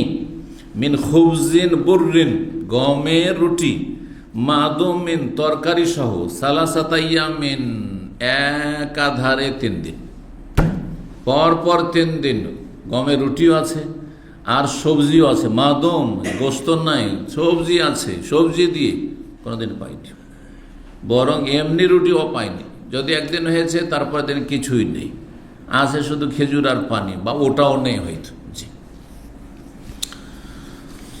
হাত্তা লাহিকা বিল্লাহ, নবী সাল্লাল্লাহু আলাইহি ওয়াসাল্লামের আল্লাহর সাথে সাক্ষাৎ পর্যন্ত, মানে ইন্তেকাল পর্যন্ত এইরকম অবস্থা ছিল। শেষ জামানায় তো ইসলামের বিজয়ের পরে যথেষ্ট ধন সম্পদ এসেছিল, কিন্তু তারপরও নবী সাল্লাল্লাহু আলাইহি ওয়াসাল্লাম ইন্তেকাল পর্যন্ত এরকম অভাবে সংসার ছিল। কেন? এর আগে বলেছি যে তাদের গোটা বছরের ভরণ পোষণ দিয়ে দেওয়ার পরও তারা কী করতেন? সব ডানে বামে দান খায়রাত করে শেষ করে দিতেন। গোটা বছরে যা খাবার বাড়িতে দিয়ে দেওয়া হয়তো বিবিদেরকে, তারা এত বেশি দানশীলা ছিলেন যে দান করতে করতে 2-4 মাসের মধ্যে সব শেষ, নেই আর বাকি। জি, قال ابن كثير اخبرنا سفيان بن عبد الرحمن بن حدثنا عبد الرحمن بن عباس بهذا। এই হাদিসের আরেকটি সনদ বর্ণনা করেছেন 5424 নম্বর হাদিস বর্ণনা করেছেন জাবের রাদিয়াল্লাহু তাআলা আনহু। তিনি বলেন, কুন্না নাতাজাওয়াদু লুহুমাল হাদি আলা আহদিন নবী, আমরা নবী সাল্লাল্লাহু আলাইহি ওয়াসাল্লামের আমলে হাদির গোস্ত পাথেয় হিসাবে নিয়ে আসতাম। হাদির গোস্ত কাকে বলা হয়? যে হজের কোরবানিকে হাদি বলা হয়, আর আযাহি উযহিয়া বলা হয় বাড়ির কোরবানিকে। বুঝছেন না? হজে আপনি গিয়ে, মক্কায় হজে গিয়েছেন, এমনকি উমরাতে গিয়েও সেই জামানায় করা হতো, যদিও এটা নফল, কিন্তু করতো তারা। উমরা গিয়েছেন, হুদাইবিয়াতে নবী সাল্লাল্লাহু আলাইহি ওয়াসাল্লাম যে উটগুলি কোরবানি করেছিলেন, তো এটা হজের সফর ছিল, উমরা সফর ছিল, তো ওইখানে তো উট জবাই করার কথা আছে না নেই? তাহলে বোঝা গেলে উমরাতেও কিন্তু কোরবানি আছে, নফল কোরবানি। কি কোরবানি? নফল, ওর নাম হাদি। মায়ুদাল হারামের উদ্দেশ্যে, আল্লাহর ঘরকে উদ্দেশ্য করে যদি কোনো পশু নিয়ে যান, অথবা ওখানে গিয়ে কিনলেন আর জবাই করে গরিব মিসকিনকে খাওয়াই দেন, নিজেও খেলেন, এর নাম হচ্ছে হাদি। সেটা হজ মৌসুমে এখনকার যুগে প্রচলন যেটা আছে, কিন্তু তখন ওমরাতেও করা হতো। এখন ওমরায় যাচ্ছেন, বাস সস্তা ওমরা, 100 টাকায় পেয়ে যাচ্ছেন, মাশাআল্লাহ। যদি বলা হয় যে একটা হাদিও করো, তাহলে তো 500 রিয়াল কমপক্ষে, 500 আজকাল পাবেন না তো। হ্যাঁ, কিন্তু নবী সাল্লাল্লাহু আলাইহি ওয়াসাল্লাম উটের কি করেছেন? হাদি জবাই করেছেন ওমরার সফরে গিয়ে। হুদাইবিয়ার কাহিনী তো সিরাতুন নবীতে জানা আছে আপনাদের। তো বলছেন নবী সাল্লাল্লাহু আলাইহি ওয়াসাল্লামের জামানায় আমরা হাদির গোস্ত সম্বল হিসাবে নিয়ে আসতাম হজ থেকে বা ওমরা থেকে, সেখান থেকে যেখানে জবাই করলাম ওখান থেকে কিছু নিয়ে আসলাম উঠিয়ে। জি, গোস্ত নিয়ে আসার একটি তরিকা ছিল গোস্ত শুকিয়ে নিয়ে আসা, শুকনা গোস্ত নিয়ে আসা, আরও একটা অধ্যায় আসবে। তো গোস্ত শুকিয়ে রাখা জায়েজ, যেমন আপনার আম শুকিয়ে, হ্যাঁ, কাঁচা আমকে কেটে শুকিয়ে কি করে, আমচুর বলি আমরা ওইটা, বুঝলেন? আমচুর, পাকাম, হ্যাঁ, শুকিয়ে তারপরে গোটা বছরের জন্য রাখে, আমসত্তা বলে। জি, তো ওই রকমই আরবরা কি করতো, আইয়ামে তাশরিকে হজের যে জবাই যেগুলো হইল এতগুলি, তখন তার ফ্রিজ ছিল না, এরকম ব্যবস্থা ছিল না, তখন কি করা হয়তো, ওই গোস্তগুলো নিয়ে শুকিয়ে শুকিয়ে রাখা হয়তো। এই দিনগুলিতে 11, 12, 13 শুকানো হইতো, আর শুকানোকে, সূর্যের তাপে শুকানোকে তাশরিক বলা হয়। এই জন্য এই দিনগুলির নাম হচ্ছে আইয়ামে তাশরিক। জি, আমরা সেগুলি পাথেয় হিসাবে নিয়ে আসতাম নবী সাল্লাল্লাহু আলাইহি ওয়াসাল্লামের আমলে। কি নিয়ে আসতাম? হাদির গোস্ত। কোথায় নিয়ে আসতাম? এলাল মদিনা, মদিনা পর্যন্ত নিয়ে আসতাম। তাহলে কেউ যদি কোরবানির গোস্ত, মানে হজের কোরবানির গোস্ত মক্কায় জবাই করলো, আর তারপরে সেটাকে সুরক্ষিত করে নিয়ে দেশে নিয়ে যায়, জায়েজ। মদিনায় নিয়ে আসা যদি জায়েজ হয়, তাহলে বাংলাদেশে নিয়ে যাওয়া জায়েজ। বুঝা গেছে? যে যেখান থেকে এসছে, হজে এসছে, আমি ইউরোপ আমেরিকা থেকে, চলো একটু আমি আমার হজের সেই কোরবানির হাদির গোস্ত নিয়ে এসেছি, জায়েজ আছে যদি নিয়ে যেতে পারেন। 28 নম্বর অধ্যায় হচ্ছে বাবুল হাইস। এই অধ্যায় হচ্ছে হাইস নামক হালুয়া। এর আগে হাইসের কথা এসেছে। হাইস হালুয়াতে কি দেওয়া হয়? খেজুর, হ্যাঁ, পনির, হ্যাঁ, আর কি দেওয়া হয়? মধু। জি, 5425 নম্বর হাদিস। হাদিস মনে করছেন আনাস রাদিয়াল্লাহু তাআলা আনহু বলেন ক্বালা রাসূলুল্লাহ আবি তালহা, রাসূলুল্লাহ সাল্লাল্লাহু আলাইহি ওয়াসাল্লাম একদিন বলেন আবু তালহাকে, ইলতামিস গোলামান মিন গিলমানিকুম ইয়াখদুমুনি, একজন বালক তলাশ করো তোমার বালকদের মধ্যে অথবা দাসদের মধ্যে যে আমার খেদমত করবে, সেবা করবে।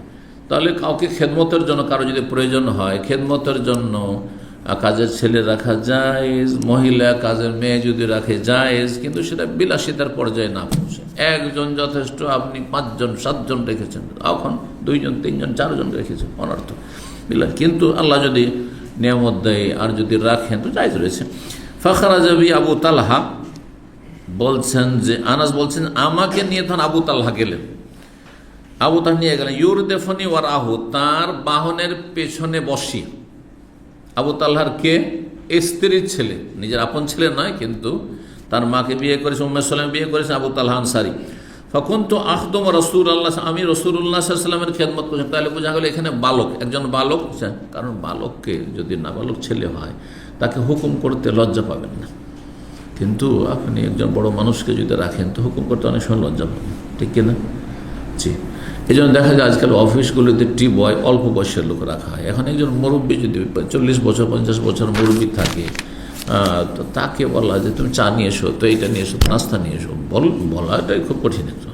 সবার জন্য এটা সম্ভব না, ভদ্র মানুষের জন্য এটা সম্ভব না। জি, কিন্তু যদি 20-25-এর মধ্যে হয় তাহলে বলা সহজ। জি, রাসূলুল্লাহ সাল্লাল্লাহু আলাইহি ওয়াসাল্লাম আমি খেদমত করতাম, করলাম না যেখানেই তিনি অবতরণ করতেন। ফাকুনতু আসমাহু ইউকসিরু আন ইয়াকুল, আমি শুনতে পেতাম খুব বেশি বেশি নবী সাল্লাল্লাহু আলাইহি ওয়াসাল্লামকে এই দোয়া বলতে। তাহলে সফরের খাদেম হয়েছিলেন এই আনাস। আল্লাহুম্মা ইন্নী আউযু বিকা মিনাল হাম্মি ওয়াল হাযানি ওয়াল আজজি ওয়াল কাসালি ওয়াল বুখলি ওয়াল জুবনি ওয়া যালিদ দাইনি ওয়া গারাবাতির রিজাল। এই দোয়া কার মুখস্থ আছে? জি, দালিদ দাইনে, অন্য রিওয়ায়াত রয়েছে গালাবাতির দাইনে, দুটোই পড়তে পারেন। জি, আর তারপরে এখানে গালাবাতের রেজাল, অন্য রিওয়ায়াত রয়েছে কাহরির রেজাল। তো যতগুলি রেওয়াজ ভাষার পার্থক্যের সাথে রয়েছে সবগুলি পড়া জায়েজ রয়েছে। কখনো হয়তো এটা পড়েছেন, কখনো ওইটা পড়েছেন, আর কাছাকাছি শব্দ, প্রতি শব্দ মোটামুটি হলো। হে আল্লাহ, ইন্নী আউযু বিকা, তোমার কাছে আশ্রয় গ্রহণ করছি, মিনাল হাম্মে, দুশ্চিন্তা থেকে, ওয়াল হুজনে, শোক থেকে, জি, ওয়াল আজজে, অপারগতা থেকে, কাপুরুষতা, অপারগ, পারছি না, পারবো না, সব কথা পারবো না, এই পারবো না কখনো না, পারবো ইনশাল্লাহ। জি, ছোট বাচ্চারা নিজের প্রকৃতির উপর আছে, সেজন্য বাবা যদি বলে হ্যাঁ একটা 100 কেজির পাথর উঠিয়ে নিয়ে আসতে, তবু গিয়ে তা নাড়াচাড়া শুরু করে দেবে, কিছুই করতে নড়াইতে পারে না, তারপরে কিন্তু বলবেন আমি পারবো না, কারণ আসল ফিতরাতের উপর আছে। কিন্তু যখন এই ছেলেটা সিয়ানা একটু হয়েছে, 12 বছর 18 বছর, পারলে বলছে পারবো না, বলছে না, তার মানে এখন ফিতরাত, ওর স্বভাব বিকৃত হতে চলেছে। কেন পারবেন না আপনি? তো ওই ফিতরাতটা হচ্ছে আসল, যার মানুষ ভূমিষ্ঠ হয়। যদি অসম্ভব কিছু না হয়, হ্যাঁ কষ্টকর কিন্তু অসম্ভব নাই, কেন পারবো না বলবো? আমি হইতে পারবো না, আলেম হইতে পারবো না, কেন? আমি হাফেজ হইতে পারবো না, কেন? আমি কেন ডাক্তার হইতে পারবো না? অবশ্যই, কেন পারবে না? হিম্মত করো। জি, তো বলছেন দোয়াতে অপারগতা থেকে আশ্রয় চাইছে, ওয়াল কাসাল, অলসতা থেকে না। অলস তো কোনোদিন উন্নতি করতে পারে না, দিনের উন্নতি হবে না, দুনিয়ার উন্নতি। অলস সেই জন্য তাহাজ্জুদ পড়া নসিব হয় না, অলস সেই জন্য জামাতে যেতে পারে না, হ্যাঁ অলস সেই জন্য ডিউটি ঠিক করে করে না, অলস সেই জন্য অভাব। হ্যাঁ, চারিদিকে মানুষের রিজিক পাচ্ছে, তুমি কেন পাবে না? অলস তুমি। জি, ওয়াল বখুল, কৃপণতা থেকে, কেন? বখিলি হচ্ছে নিকৃষ্ট স্বভাব। জি, আল্লাহ দিয়েছে তোমাকে, তুমিও দিও, তাহলে তো আল্লাহ দেবেন। তো বখিলি থেকে, ওয়াল যৌবন, এবং কাপুরুষতা থেকে। কাপুরুষতা মানে হিম্মতে নেই, সব ভীত, এরকম যেন না হয়। সুপুরুষ হবেন, বীর পুরুষ। অদাল এ দাইনে, এবং ঋণের বোঝা থেকে, কখনো ঋণের বোঝা নিতে চাইবেন না আপনি। আর যদি কখনো নিতেই হয় তাহলে বিকল্প ব্যবস্থা রাখবেন যে আমি এটা পরিশোধ করতে পারবেন মাধ্যমে। আর যত তাড়াতাড়ি সম্ভব সেটা থেকে মুক্তি লাভ করে, কারণ এই অবস্থায় যদি মারা যেত আল্লাহ মাফ করবেন না, শহীদ হইলেও আল্লাহ মাফ করবেন না। কিন্তু আজকাল তো মুসলমানদের দেখছি যেগুলো কোনো চিন্তাই নেই, কোনো চিন্তাই নেই। জি, আল্লাহ হিদায়াত দান করুন। দুনিয়ার মোহ, গালাবাতির রিজাল, এবং মানুষের পরাভূত হওয়া থেকে, মানুষের গোলামি থেকে, আল্লাহ মানুষের জুলম অত্যাচার থেকে রক্ষা করে। মানুষ মানে জালেমদের, এখানে গালাবাতির রিজাল মানে জালেম, জালেম শাসক, হ্যাঁ, জালেম সমাজপতি, জালেম পুঁজিপতি, হ্যাঁ, জালেম এলাকার চোর ডাকাত কুখ্যাত জালেম, সব যত জালেম রয়েছে, এই জালেমদের পরাভূত হওয়া থেকে আল্লাহ তাদের অধীনস্থ করে দিও না, হ্যাঁ, তাদের জুলমের শিকার করে দিও না আমাদেরকে। ফালাম আজাল আখদমহু, আমি রাসূলুল্লাহ সাল্লাল্লাহু আলাইহি ওয়াসাল্লামের খেদমত করতেই ছিলাম, হাত্তা আকবালনা মিন খাইবার, খাইবারের সফর ছিল, তাহলে খাইবার থেকে ফিরলাম। ওয়া আকবাল বে সাফিয়া বিনতে হুয়াই, হুয়াইয়ের কন্যা সাফিয়া রাদিয়াল্লাহু তাআলা আনহাকে নিয়ে ফিরলেন রাসূলুল্লাহ সাল্লাল্লাহু আলাইহি ওয়াসাল্লাম। কারণ বন্দী যে সব নারী পুরুষরা হয়েছিল তারা দাস দাসীতে পরিণত হইল ইহুদিদের। তো সাফিয়া রাদিয়াল্লাহু তাআলা ইসলাম কবুল করলেন, নবী সাল্লাল্লাহু আলাইহি ওয়াসাল্লাম তাকে স্বাধীন করে দিয়ে আর দাসী না রেখে বিয়ে করেছিলেন, বিয়ে করলেন রাস্তাতেই, আর সেখানেই বাসর করেছেন। তাহলে সফরে বিয়ে জায়েজ, সফরে বাসর জায়েজ, কোনো অসুবিধা নেই। বলছেন কাদ হাজাহা, রাসূলুল্লাহ সাল্লাল্লাহু আলাইহি ওয়াসাল্লাম তাকে নিজের জন্য রেখেছিলেন। ভাগ বন্টন যখন করা হলো, যে অন্য অন্য আরও দাসী ছিল তাদেরকে অন্য অন্য সাহাবায়ে কেরামদের ভাগ করে দিলেন। আর তারপরে রাসূলুল্লাহ সাল্লাল্লাহু আলাইহি ওয়াসাল্লাম পরামর্শ দিয়ে, ইয়া রাসূলুল্লাহ, যেহেতু সাফিয়ার বাবা একজন কি তাদের শাসক, জি, এবং সম্ভ্রান্ত পরিবারের, আর তারপরে তার স্বামীও যে ছিল সে একজন বীর যোদ্ধা ছিলেন, সুতরাং এইরকম পরিবারের একজন মহিলা আপনার সংসার ছাড়া অন্য কারো জন্য উচিত হবে না, কাউকে দাসী হিসাবে দেওয়া উচিত হবে না। তখন নবী সাল্লাল্লাহু আলাইহি ওয়াসাল্লাম নিজের জন্য রেখেছিলেন। ফাকুন, তারপর স্বাধীন করে দিয়ে বিয়ে করেছিলেন। ফাকুন তো আরাহু ইউহাউইলাহা ওয়ারাহু বে আবাতিন বে কেসাইন, আমি নবী সাল্লাল্লাহু আলাইহি ওয়াসাল্লাম দেখলাম যে তিনি সাফিয়া রাদিয়াল্লাহু তাআলা আনহার জন্য একটি বড় চাদর দিয়ে পর্দার ব্যবস্থা করলেন, তার পিছনে, বাহনের পিছনে, উটের পিঠে পর্দার ব্যবস্থা করলেন বড় চাদর দিয়ে। আবা বলেছেন অথবা কেসা বলেছেন, দুটোর মানে হচ্ছে লম্বা বড় চাদর। সুম্মা ইউরদেফাহা, আর মোটা কাপড় দিয়ে, যাতে পর্দা হয় আর অন্যদের দৃষ্টিগোচর না হয়, অন্যরা যেন দেখতে না পায়। সুম্মা ইউরদেফাহা ওয়ারাহু, তারপরে পিছন দিয়ে বসিয়ে নিলেন সাফিয়া রাদিয়াল্লাহু তাআলা আনহাকে। হাত্তা ইযা কুন্না বিস সাহবা, সাহবা নামক স্থানে যখন আমরা পৌঁছিলাম খাইবার থেকে মদিনার পথে, সানা হাইসান, হাইস নামক হালুয়া তৈরি করলেন, ফি নেতাইন, দস্তরখানে তৈরি করে রাখা হইল।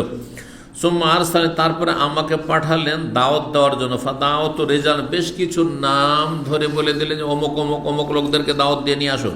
ফাকালু, তারা সবাই খাওয়া দাওয়া করলো। ওয়াকানা যালিকা বিনাহু, তাহলে আপনার যদি এইরকম যোগ্যতা না থাকে যে আমি গোটা গ্রামকে ঝেড়ে দাওয়াত দেবো, কারণ আমাদের দেশের বিয়েগুলোতে এমন বাড়ি ঝেড়ে দাওয়াত দেওয়া হয়, মানে প্রত্যেক বাড়ি সবাইকে দাওয়াত দেওয়া হয় যারা পারছে, কিন্তু অনেক আছেন অভাবে পারবেন না, হ্যাঁ, হয়তো প্রত্যেক বাড়ি থেকে একজন একজন করে দাও, বা স্বামী স্ত্রী শুধু দাওয়াত দিলেন, সবাইকে দিতে পারলেন না, অথবা বেছে বেছে বেছে সমাজের যারা গণ্যমান্য লোক তাদেরকে দিলেন, হ্যাঁ, দিনদার ধার্মিকদেরকে দিলেন, আর সবাইকে দিলেন না, তাও জায়েজ, এ কথা বলার কোনো অধিকার নাই যে অমুক অমুকে কেন দাওয়াত দেওয়া হলো না।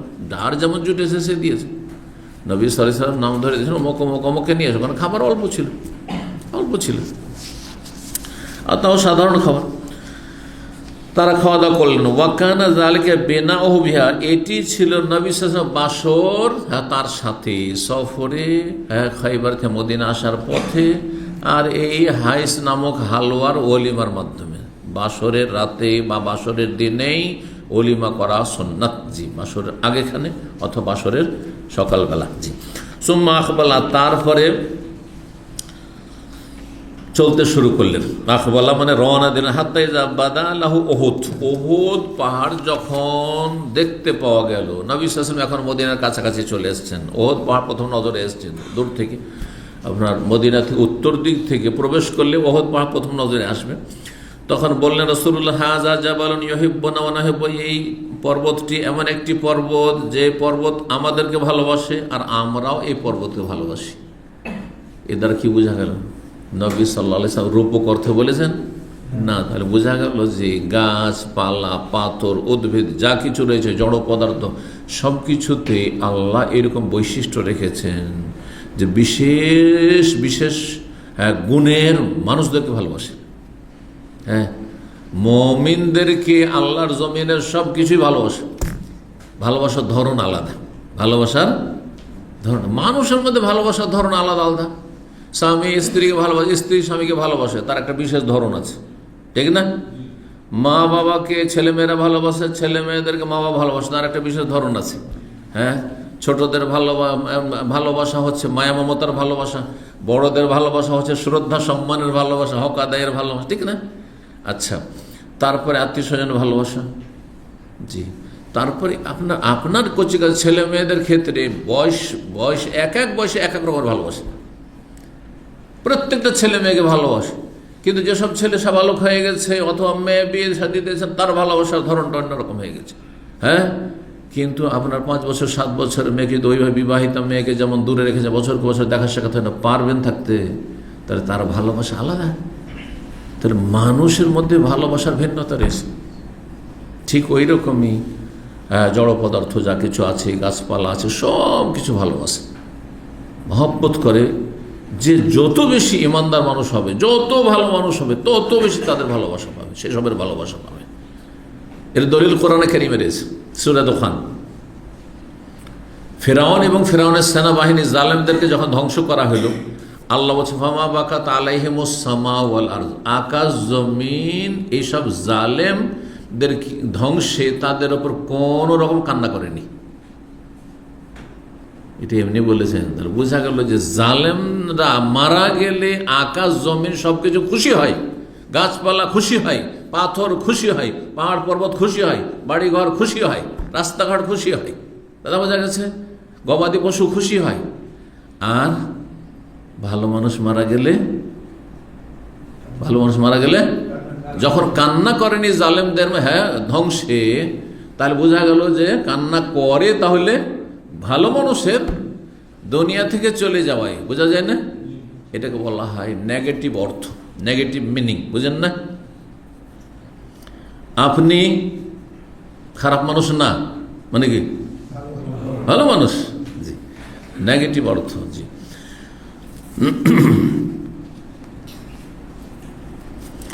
বললেন নবী সাল্লাল্লাহু আলাইহি সাল্লাম যে এই পাহাড় আমাদেরকে ভালোবাসে, আমরা তাকে ভালোবাসি। ফালাম্মা আশরাফা আলাল মদিনা, তারপরে যখন মদিনা দৃষ্টিগোচর হলো, আর একটু এগিয়ে আসেন, কারণ পাহাড় তো দূর থেকে দেখা যাচ্ছিল। মদিনা যখন ঘরবাড়ি দেখতে পেলেন, বললেন আল্লাহুম্মা, হে আল্লাহ, ইন্নী উহাররিমু মা বাইনা জাবালাইহা, এই মদিনা নগরীর দুই পাশে যে দুইটি পর্বত রয়েছে, এর মাঝের স্থানকে বা এলাকাকে, অঞ্চলকে আমি হারাম বলে ঘোষণা করছি, সম্মানিত এলাকা বলে ঘোষণা করছি। মিসলামা হারামা ইব্রাহিম মক্কা, যেমন হারাম সম্মানিত বলে ঘোষণা করেছেন ইব্রাহিম আলাইহিস সালাম মক্কাতুল মুকাররমার উপত্যকাকে।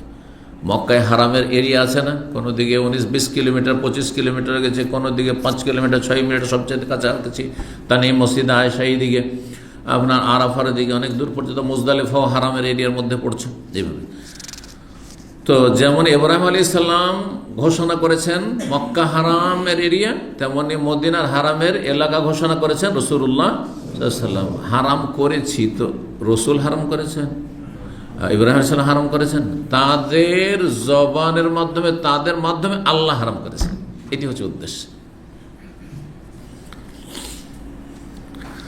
আল্লাহ বারিক লাহু ফি মুদ্দি ওয়া সায়, সুতরাং হে আল্লাহ এই মদিনাবাসীর মুদ এবং সায়ে বরকত দান করো। মুদ আর সা এগুলি বিশেষ বিশেষ মাপ, কাঠা। মুদ এমন এক কাঠা, যেই কাঠাতে 600 গ্রামের মতো খাবার আসে, আর সা এমন একটি কাঠা যাতে 2.5 থেকে 3 কেজি আসে।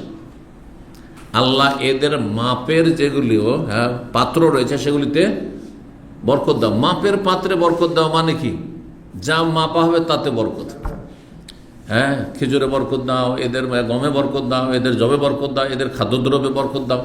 আর সত্যি কালকে মদিনায় ছিলাম, আর মসজিদে নববীতে সমস্ত জায়গাতে এমন জায়গা দেখে প্রথম বসলাম ভিতরের দিকে, যে আমাদের সামনে যেন ইফতারি না দেয়, মানে যেখানে যেখানে ইফতারির জন্য সুফরা বিছানা আছে ওখানে বসলামই না, এড়িয়েই চললাম। কারণ আমরা যেহেতু রোজাই নেই, আর কেমন বসবো, যে রোজাদাররা বসুক, আমি চেষ্টা করি যে রোজায় না থাকলে ওইতে না বসি। তা আমার সাথে আর শেখ আবু বকর জাকারিয়া হাফিজাহুল্লাহ তিনিও ছিলেন, আরও সব ছিলেন। তো বসলাম, তারপরে আমাদেরকে ফিগার দেখে তো আমাদের সামনে বিছিয়ে তো দিল যারা মসজিদের খাদেম, মাশাআল্লাহ কিছু ছিল মুর্শিদাবাদের বাঙালি, ও দেখেই চিনে নিয়েছে। তারপরে কোথা থেকে ও স্পেশাল কিছু নিয়ে এসে দিচ্ছে। বলছে আরে বাবা আমি খেতেই পারবো না, আমরা তো খাওয়া দাওয়া করে এসেছি, আবার রাত্রে খেতে হবে।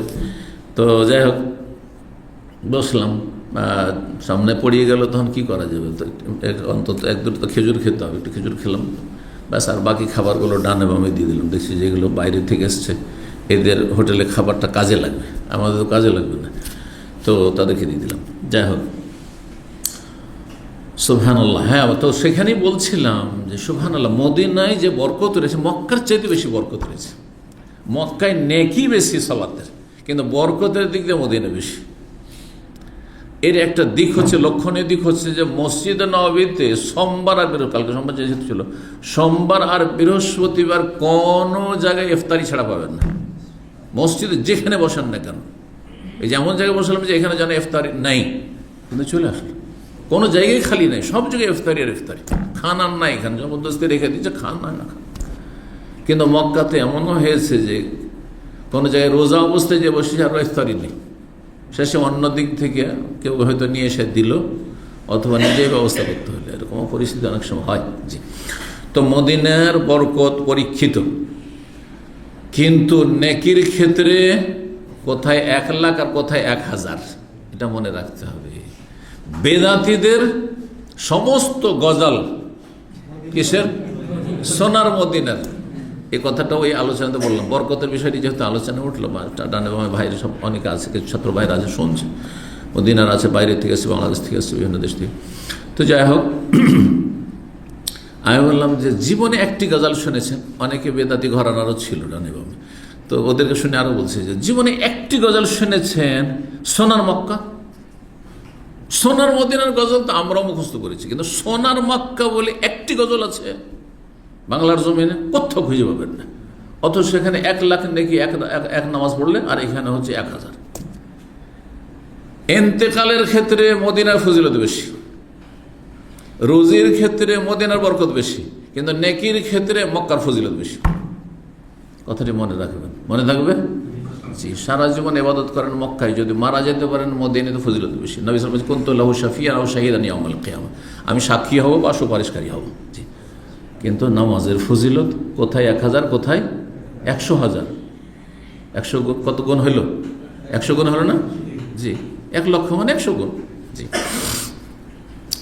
29 নম্বর অধ্যায়, বাবুল আকলে ফি এনাইন মুফাদ্দাদিন। এই অধ্যায় হচ্ছে রৌপ্য খচিত পাত্রে, থালাবাটিতে খাওয়া দাওয়া করা। রূপার থালাবাটিতে খাওয়া যাবে, চাঁদির? হ্যাঁ, স্বর্ণের?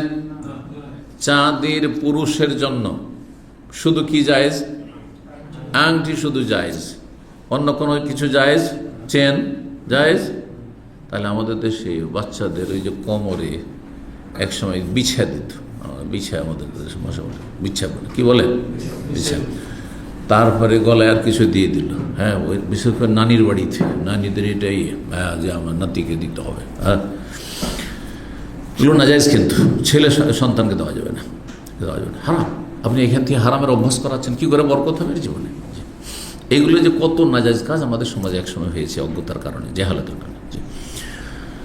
তো কিন্তু অলংকার কার জন্য? অলংকার স্বর্ণ চাঁদির মহিলাদের জন্য। আচ্ছা, মহিলারা যদি অলংকার, তো তাদের জন্য স্বর্ণ চাঁদির আছে, কিন্তু মহিলারা যদি স্বর্ণ চাঁদির থালাবাটি ব্যবহার করে, দেন একটা গ্লাসে পানি খাচ্ছে কোনো মহিলা, চাঁদির বাটি, রূপার, চলবে? রূপার বাসনে খাওয়া দাওয়া করছে, চলবে না? চলবে না। পাত্র বাসন কারো জন্য যায় না, পুরুষ নারী কারো জন্য যায় না, বোঝা গেছে?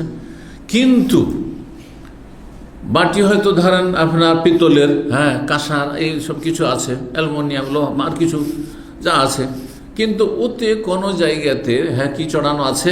হ্যাঁ, রৌপ্য খচিত আছে, কোনো জায়গায় হয়তো ফেটে গেছিল, রূপার তার দিয়ে বাঁধা আছে, অথবা তার উপরে হালকা হয়তো পাইন চড়ানো আছে, কোনো জায়গায় যদি থাকে তো জায়েজ কি না? তো এখানে ও অধ্যায় নিয়েছেন ইমাম বুখারী রাহমাহুল্লাহ, আর রাসূলুল্লাহ সাল্লাল্লাহু আলাইহি ওয়াসাল্লাম হাদিস নিয়ে এসেছেন, যে স্বর্ণ চাঁদির পাত্রে তোমরা কি করবে, পানাহার করবে না। তো স্বর্ণ চাঁদি হাদিস এসছে স্বর্ণ চাঁদির পাত্রের কথা। ইমাম বুখারী এখান থেকে তিনি ইজতিহাদ করছেন স্বর্ণ চাঁদির পাত্র যখন চলবে না, তো সেখানে যদি খুব বেশি পরিমাণ তাতে থাকে, সামান্য একটু থাকে তো ওলামারা বলছেন অসুবিধা নেই, কিন্তু বেশি পরিমাণ যদি রৌপ্য খচিত থাকে বা স্বর্ণ রৌপ্য খচিত থাকে তো জায়েজ নাই। এই জন্য এই হাদিস নিয়ে এসছেন বা অধ্যায় নিয়ে এসছেন। 5426 নম্বর হাদিস। হাদিস বর্ণনা করছেন আব্দুর রহমান ইবনে আবি লাইলা আন্নাহুম কানু ইনদা হুযায়ফা। এই আব্দুর রহমান ইবনে আবি লাইলা এবং তার সাথী সঙ্গীগণ তারা হুযায়ফা রাদিয়াল্লাহু তাআলা আনহুর কাছে একসময় ছিলেন, অবস্থান করছিলেন। ফাস্তাসকা, তিনি পানি চাইলেন, পানি চাইলেন কারো কাছে। ফাসাকাহু মজুস, একজন মজুসি ছিল, সেই মজুসি পানি পরিবেশন করলো। মজুসিকে যারা আগুনের পূজা করে, অগ্নিপূজক, ইরানিরা একসময় অগ্নিপূজক ছিল। অগ্নিপূজকের বড় গর্ত থেকে ওইটা আর এক বড় গর্তে নিক্ষিপ্ত হয়েছে, যারা সাহাবায়ে কেরামদের দুশমন হয়ে গেছে। কত বড় আল্লাহর গজব! এটি এক গর্ত থেকে উঠে যদি আর এক গর্তে পড়ে যান তো ধ্বংস। এই গর্তও জাহান্নামে নিয়ে যাবে, এই গর্তও জাহান্নামে নিয়ে যাবে, বোঝা যায় না? রাস্তায় গাড়ি চলতে যেতে অ্যাক্সিডেন্ট হলো, এক গর্তে গিয়ে আছাড় খেয়ে পড়লো, তো ওখান থেকে উঠে গেল, রোডে উঠে নিজে টিকতে পারলো না, আবার গিয়ে আর এক গর্তে পড়ে গেল, তো লাভটা কী হলো? ধ্বংস। এই গর্তও ধ্বংস, এই গর্ত ধ্বংস। এ হচ্ছে অবস্থা রাফিজ শিয়াদের। নাসাল্লাহ সালামাত ওয়াল আফিয়া। বলুন আলহামদুলিল্লাহ যে আল্লাহর সাথে আল্লাহ মহব্বত দিয়েছে, রসুলের সাথে মহব্বত দিয়েছেন। যার সাথে মহব্বত আছে, তার আত্মীয় স্বজন, তার পরিবারের সদস্য, তার সাথী সঙ্গীদের সাথে মহব্বত না থাকে, তার মানে কি? আপনি তার দুশমন, মুনাফিক আপনি, ঠিক কিনা? জি। তো এক মজুসি অগ্নিপূজক কি করলো? পানি পেশ করলো, কিন্তু সেটা ছিল কি? ফালাম্মা ওয়াদা আল কাদাহা ফি ইয়াদিহি রামাহু বিহি, যখন সে পাত্রটি, পেয়ালা তো পানি দিয়েছে, তো পেয়ালা, পানির পেয়ালা বা পানির পাত্র যখন তার হাতে দিয়েছে, কার? সাহাবী হুযায়ফা রাদিয়াল্লাহু তাআলা আনহুর হাতে সে দিয়েছে, তখন তিনি নিয়ে সেটাকে ছুঁড়ে ফেললেন। হয় সেই বাটি, পানির যে পাত্র সহ ছুঁড়ে ফেললেন, অথবা পানিটাকে ফেলে দিলেন, দুটো হইতে পারে, কিন্তু এখানে রয়েছে ফেলে দিলেন। তো সম্ভাবনা যে একবার পানি আর পাত্র সহই ছুঁড়ে মারলেন। ওয়াকালা, কেন ফেললেন? বলছেন লাউলা আন্নী নাহাইতুহু গায়রা মাররা ওয়ালা মাররাতাইন, তারপরে তিনি বললেন তাকে যদি আমি বহুবার নিষেধ না করে থাকতাম তাহলে ফেলতাম না এরকম করে। গায়রা মাররা, একবার নয়, দুইবার নয়, মানে কি? অনেকবার। এই জন্য আমি ভাব অর্থ করলাম, বহুবার তাকে যদি আমি নিষেধ না করতাম, তাহলে সে এর আগেও খেদমত করেছে, সে এর আগেও কিছু পরিবেশন করেছে, কিন্তু বারবার করেছে কি? সেই রূপা চাঁদির পাত্রে পানি পেশ করেছে, নিষেধ এই দেবে না, এটা দেবে না, তারপরও বারবার যদি করে তো কতবার তোমাকে নিষেধ করে, তখন ছুঁড়ে ফেলেছেন। তাহলে বোঝা গেল যে শাসনের তরিকা হচ্ছে প্রথম হালকা হালকা শাসন, মিষ্টি মিষ্টি শাসন, আস্তে আস্তে একটু কড়া হইতাম, আস্তে, প্রথম দিনে কড়া না। এই ভুলটা আগের যুগে অনেক করতো। আমাদের তরবিয়ত দেওয়ার ক্ষেত্রে অনেক শিক্ষকরাই ছিল, অনেকের মুরব্বীরা ছিল, বাপেরা ছিল বা চাচারা ছিল, যারা প্রথম জানাইতো না যে এটা ঠিক নয়, এটা করা উচিত নয়, এটা করিও না বাবা। প্রথমখানে ধরে কানমালা শুরু করে দেয়, পড়াপড় চড় লাগিয়ে দিল, জাহিল মূর্খ, এরা সব জাহিল শিক্ষক, জাহিল হাফেজ, আর জাহিল বাপ, জাহিল আত্মীয় স্বজন। জি না, এটা তরিকা নাই ভাই, এটা কচি কাঁচা ছেলে মেয়ে জানে না, বোঝা গেছে না? এসব হয়েছে আমাদের যুগে, কিন্তু দেখেছি আমরা ডান্ডে বামে। তো এটা বড়ই ভুল, প্রথম দিকে করতে হবে কি হালকাভাবে বলতে হবে না, এটা ঠিক না। তারপরে দেখছেন যে না, তারপরে করছে দ্বিতীয়বার, না এটা করিও না, আস্তে আস্তে ডোজ দিন, আস্তে আস্তে ডোজ দিন, দেখেন না 3বার 4বার বলছে, তখন প্রয়োজনে তখন মারার প্রয়োজন হয় বা ধমক দেওয়া, এরপরে যেন না দেখে, এরপর দেখলে খবর আছে, হ্যাঁ, তারপর মার দিলেন না। তারপরে যদি মার শেষ পর্যায়ে হচ্ছে মারে যেতেই হবে না সাধারণত। জি, কারণ তার খুব প্রভাব পড়ে, মানসিক অবস্থার ওপর খুব খারাপ প্রভাব পড়ে। বাচ্চাদেরকে যারা বা ছেলে পরিবারের সদস্য যারা মারে, তো সব ছেলে মেয়ে বা পরিবার ভালো হয় না। জি, হয়তো চোখের সামনে ভয় পাচ্ছে, কিন্তু চোখের আড়ালে সব বিদ্রোহী, বিদ্বেষী, ঘৃণা করে, বাপকে ঘৃণা করে, মাকে ঘৃণা করে, হ্যাঁ চাচাদেরকে ঘৃণা করে, যারা বড় বড় বড় ভাইকে ছোটো ভাই ঘৃণা করে। তো এইরকম পরিবেশে বাস করে তো শান্তি পাবেন না আপনি। আর তারপরে এর তো ভালো হবে না, উন্নতি হবে না, এর মানসিক শারীরিক এর পরিচর্যাটা ভালো হবে না। তো বলছেন, অনেক সময় হয়ে গেছে, শেষ করি হাদিসটি। বলছেন যে বহুবার যদি একে নিষেধ না করতাম, একবার দুইবার, হ্যাঁ এর বেশি, মানে অনেকবার নিষেধ যদি না করে থাকতাম, কান্ন এখন বলতে চাইছিলেন তিনি লাম আফাল হাজা, তাহলে এইভাবে আমি পাত্রটিকে ছুঁড়ে ফেলতাম না। ওয়ালাকিন্নি সামিতু মিনান নবী সাল্লাল্লাহু আলাইহি ওয়াসাল্লাম, আমি বা সামিতু নবী সাল্লাল্লাহু আলাইহি ওয়াসাল্লাম নবী সাল্লাল্লাহু বলতে আমি শুনেছি একটি হাদিস, আর তাকে বারবার সতর্ক, লা তালবাসুল হারিরা ওয়ালা দিবাজ, তোমরা রেশম বা রেশম জাতীয় কোনো কাপড় পরিধান করিও না। হারির রেশম আর দিবাজ বিশেষ ধরনের রেশম, রেশম মেলা রকমের আছে, পাতলা রেশম আছে, মোটা রেশম আছে, বিভিন্ন রকম, এক একটি নাম, দিবাজ, ইস্তেবরা, কাসি, সবগুলি হচ্ছে রেশমের জাত। ওয়ালা তাশরাবু ফি আনিয়াতি যাহাব ওয়াল ফিজদা, আর তোমরা পান করবে না স্বর্ণ এবং চাঁদির পাত্রে। পান করা যখন নিষেধ, তাহলে খাওয়া আরও বেশি নিষেধ। জি, চলে আসলে হাদিস, ওয়ালা তাকুলু ফি সিহাফিহা, আর স্বর্ণ চাঁদির থালায়, সাফুন মানে থালা, থালায় তোমরা খাওয়া দাওয়া করবে না। কেন? এগুলি দুনিয়ায় মুসলিমের জন্য নয়, দুনিয়ায় হচ্ছে কাফেরদের জন্য, মানে কাফেরের জন্য জায়েজ নয়, কিন্তু কাফেরের তো জায়েজ না জায়েজ বলে কিছু নেই, বৈধ অবৈধ কিছু নেই, লাগামহীন। হ্যাঁ, তো বলছে ফাইন্নাহুম লাহুম ফাইন্নাহা লাহুম ফিদ দুনিয়া ওয়ালানা ফিল আখিরা, কারণ স্বর্ণ চাঁদির এই পাত্র, থালা, গ্লাস ইত্যাদি, এগুলি বা পুরুষদের জন্য, পুরুষ ব্যবহার করবে, এগুলো কাফেরদের দুনিয়ার জন্য। দুনিয়াতে কাফেরদের গলায় স্বর্ণের চেন থাকতে পারে, হ্যাঁ, হাতে আপনার রূপা থাকতে পারে, বালা থাকতে পারে, আর কিছু থাকতে পারে, আর তারপরে থালা বাসন তারা ব্যবহার করতে পারে। এইরকমই যেসব নামের মুসলিম, তারা তাদের চেয়ার হচ্ছে কিসের? স্বর্ণের চেয়ার। হ্যাঁ, তাদের থালাবাটি বাসন হচ্ছে স্বর্ণের চাঁদির। এরা কাফেরদের মতোই। যদি আল্লাহর এই বিধানকে অস্বীকারী হয় তো মুরতাদ কাফের, নিঃসন্দেহে কাফের। আর যদি এটা বিশ্বাস করে কিন্তু করে না, তাহলে কাবিরা গুনাহকারী, কাফেরদের অনুসারী, কাফেরদের অনুসারী, পাপিষ্ট, এক কথায় বড় কাবিরা গুনাহ। ফাইন্না আল্লাহ ফিদ দুনিয়া, কাফেরদের জন্য এগুলো দুনিয়াতে রয়েছে, ওয়ালানা ফিল আখিরা, আমাদের জন্য আখিরাতে রয়েছে। আর এক হাদিসে রয়েছে, এগুলো যদি কেউ দুনিয়ায় কোনো মুসলিম ব্যবহার করে, যেগুলো দুনিয়াতে হারাম, রেশম হারাম, হারাম রেশমের পোশাক পরলেন আপনি পুরুষ হয়ে, স্বর্ণ চাঁদি থালা বাসন হারাম ব্যবহার করলেন আপনি, স্বর্ণের আংটি ব্যবহার করলেন, স্বর্ণের আর কিছু ব্যবহার করলেন পুরুষ হয়েও, তাহলে জান্নাতে যাবেন না। আর জান্নাতে মানে প্রথমখানে যাবেন না, শাস্তি পাওয়ার পরে জাহান্নাম থেকে ফিরে কোনোদিন আসবেন হয়তো, যদি আপনার আসল ইসলাম ঠিক থাকে। আর না হইলে জান্নাতে গেলেও এই নিয়ামতগুলিতে বঞ্চিত থাকবেন, এই নিয়ামত থেকে বঞ্চিত থাকবেন। এখানে আজকের আলোচনা শেষ করছি। ওয়া জাযাকুমুল্লাহু খাইর, ওয়া সাল্লাল্লাহু ওয়া সাল্লামা আলা নবিয়িনা মুহাম্মদ ওয়া আলা আলিহি ওয়া সাহবিহি আজমাইন।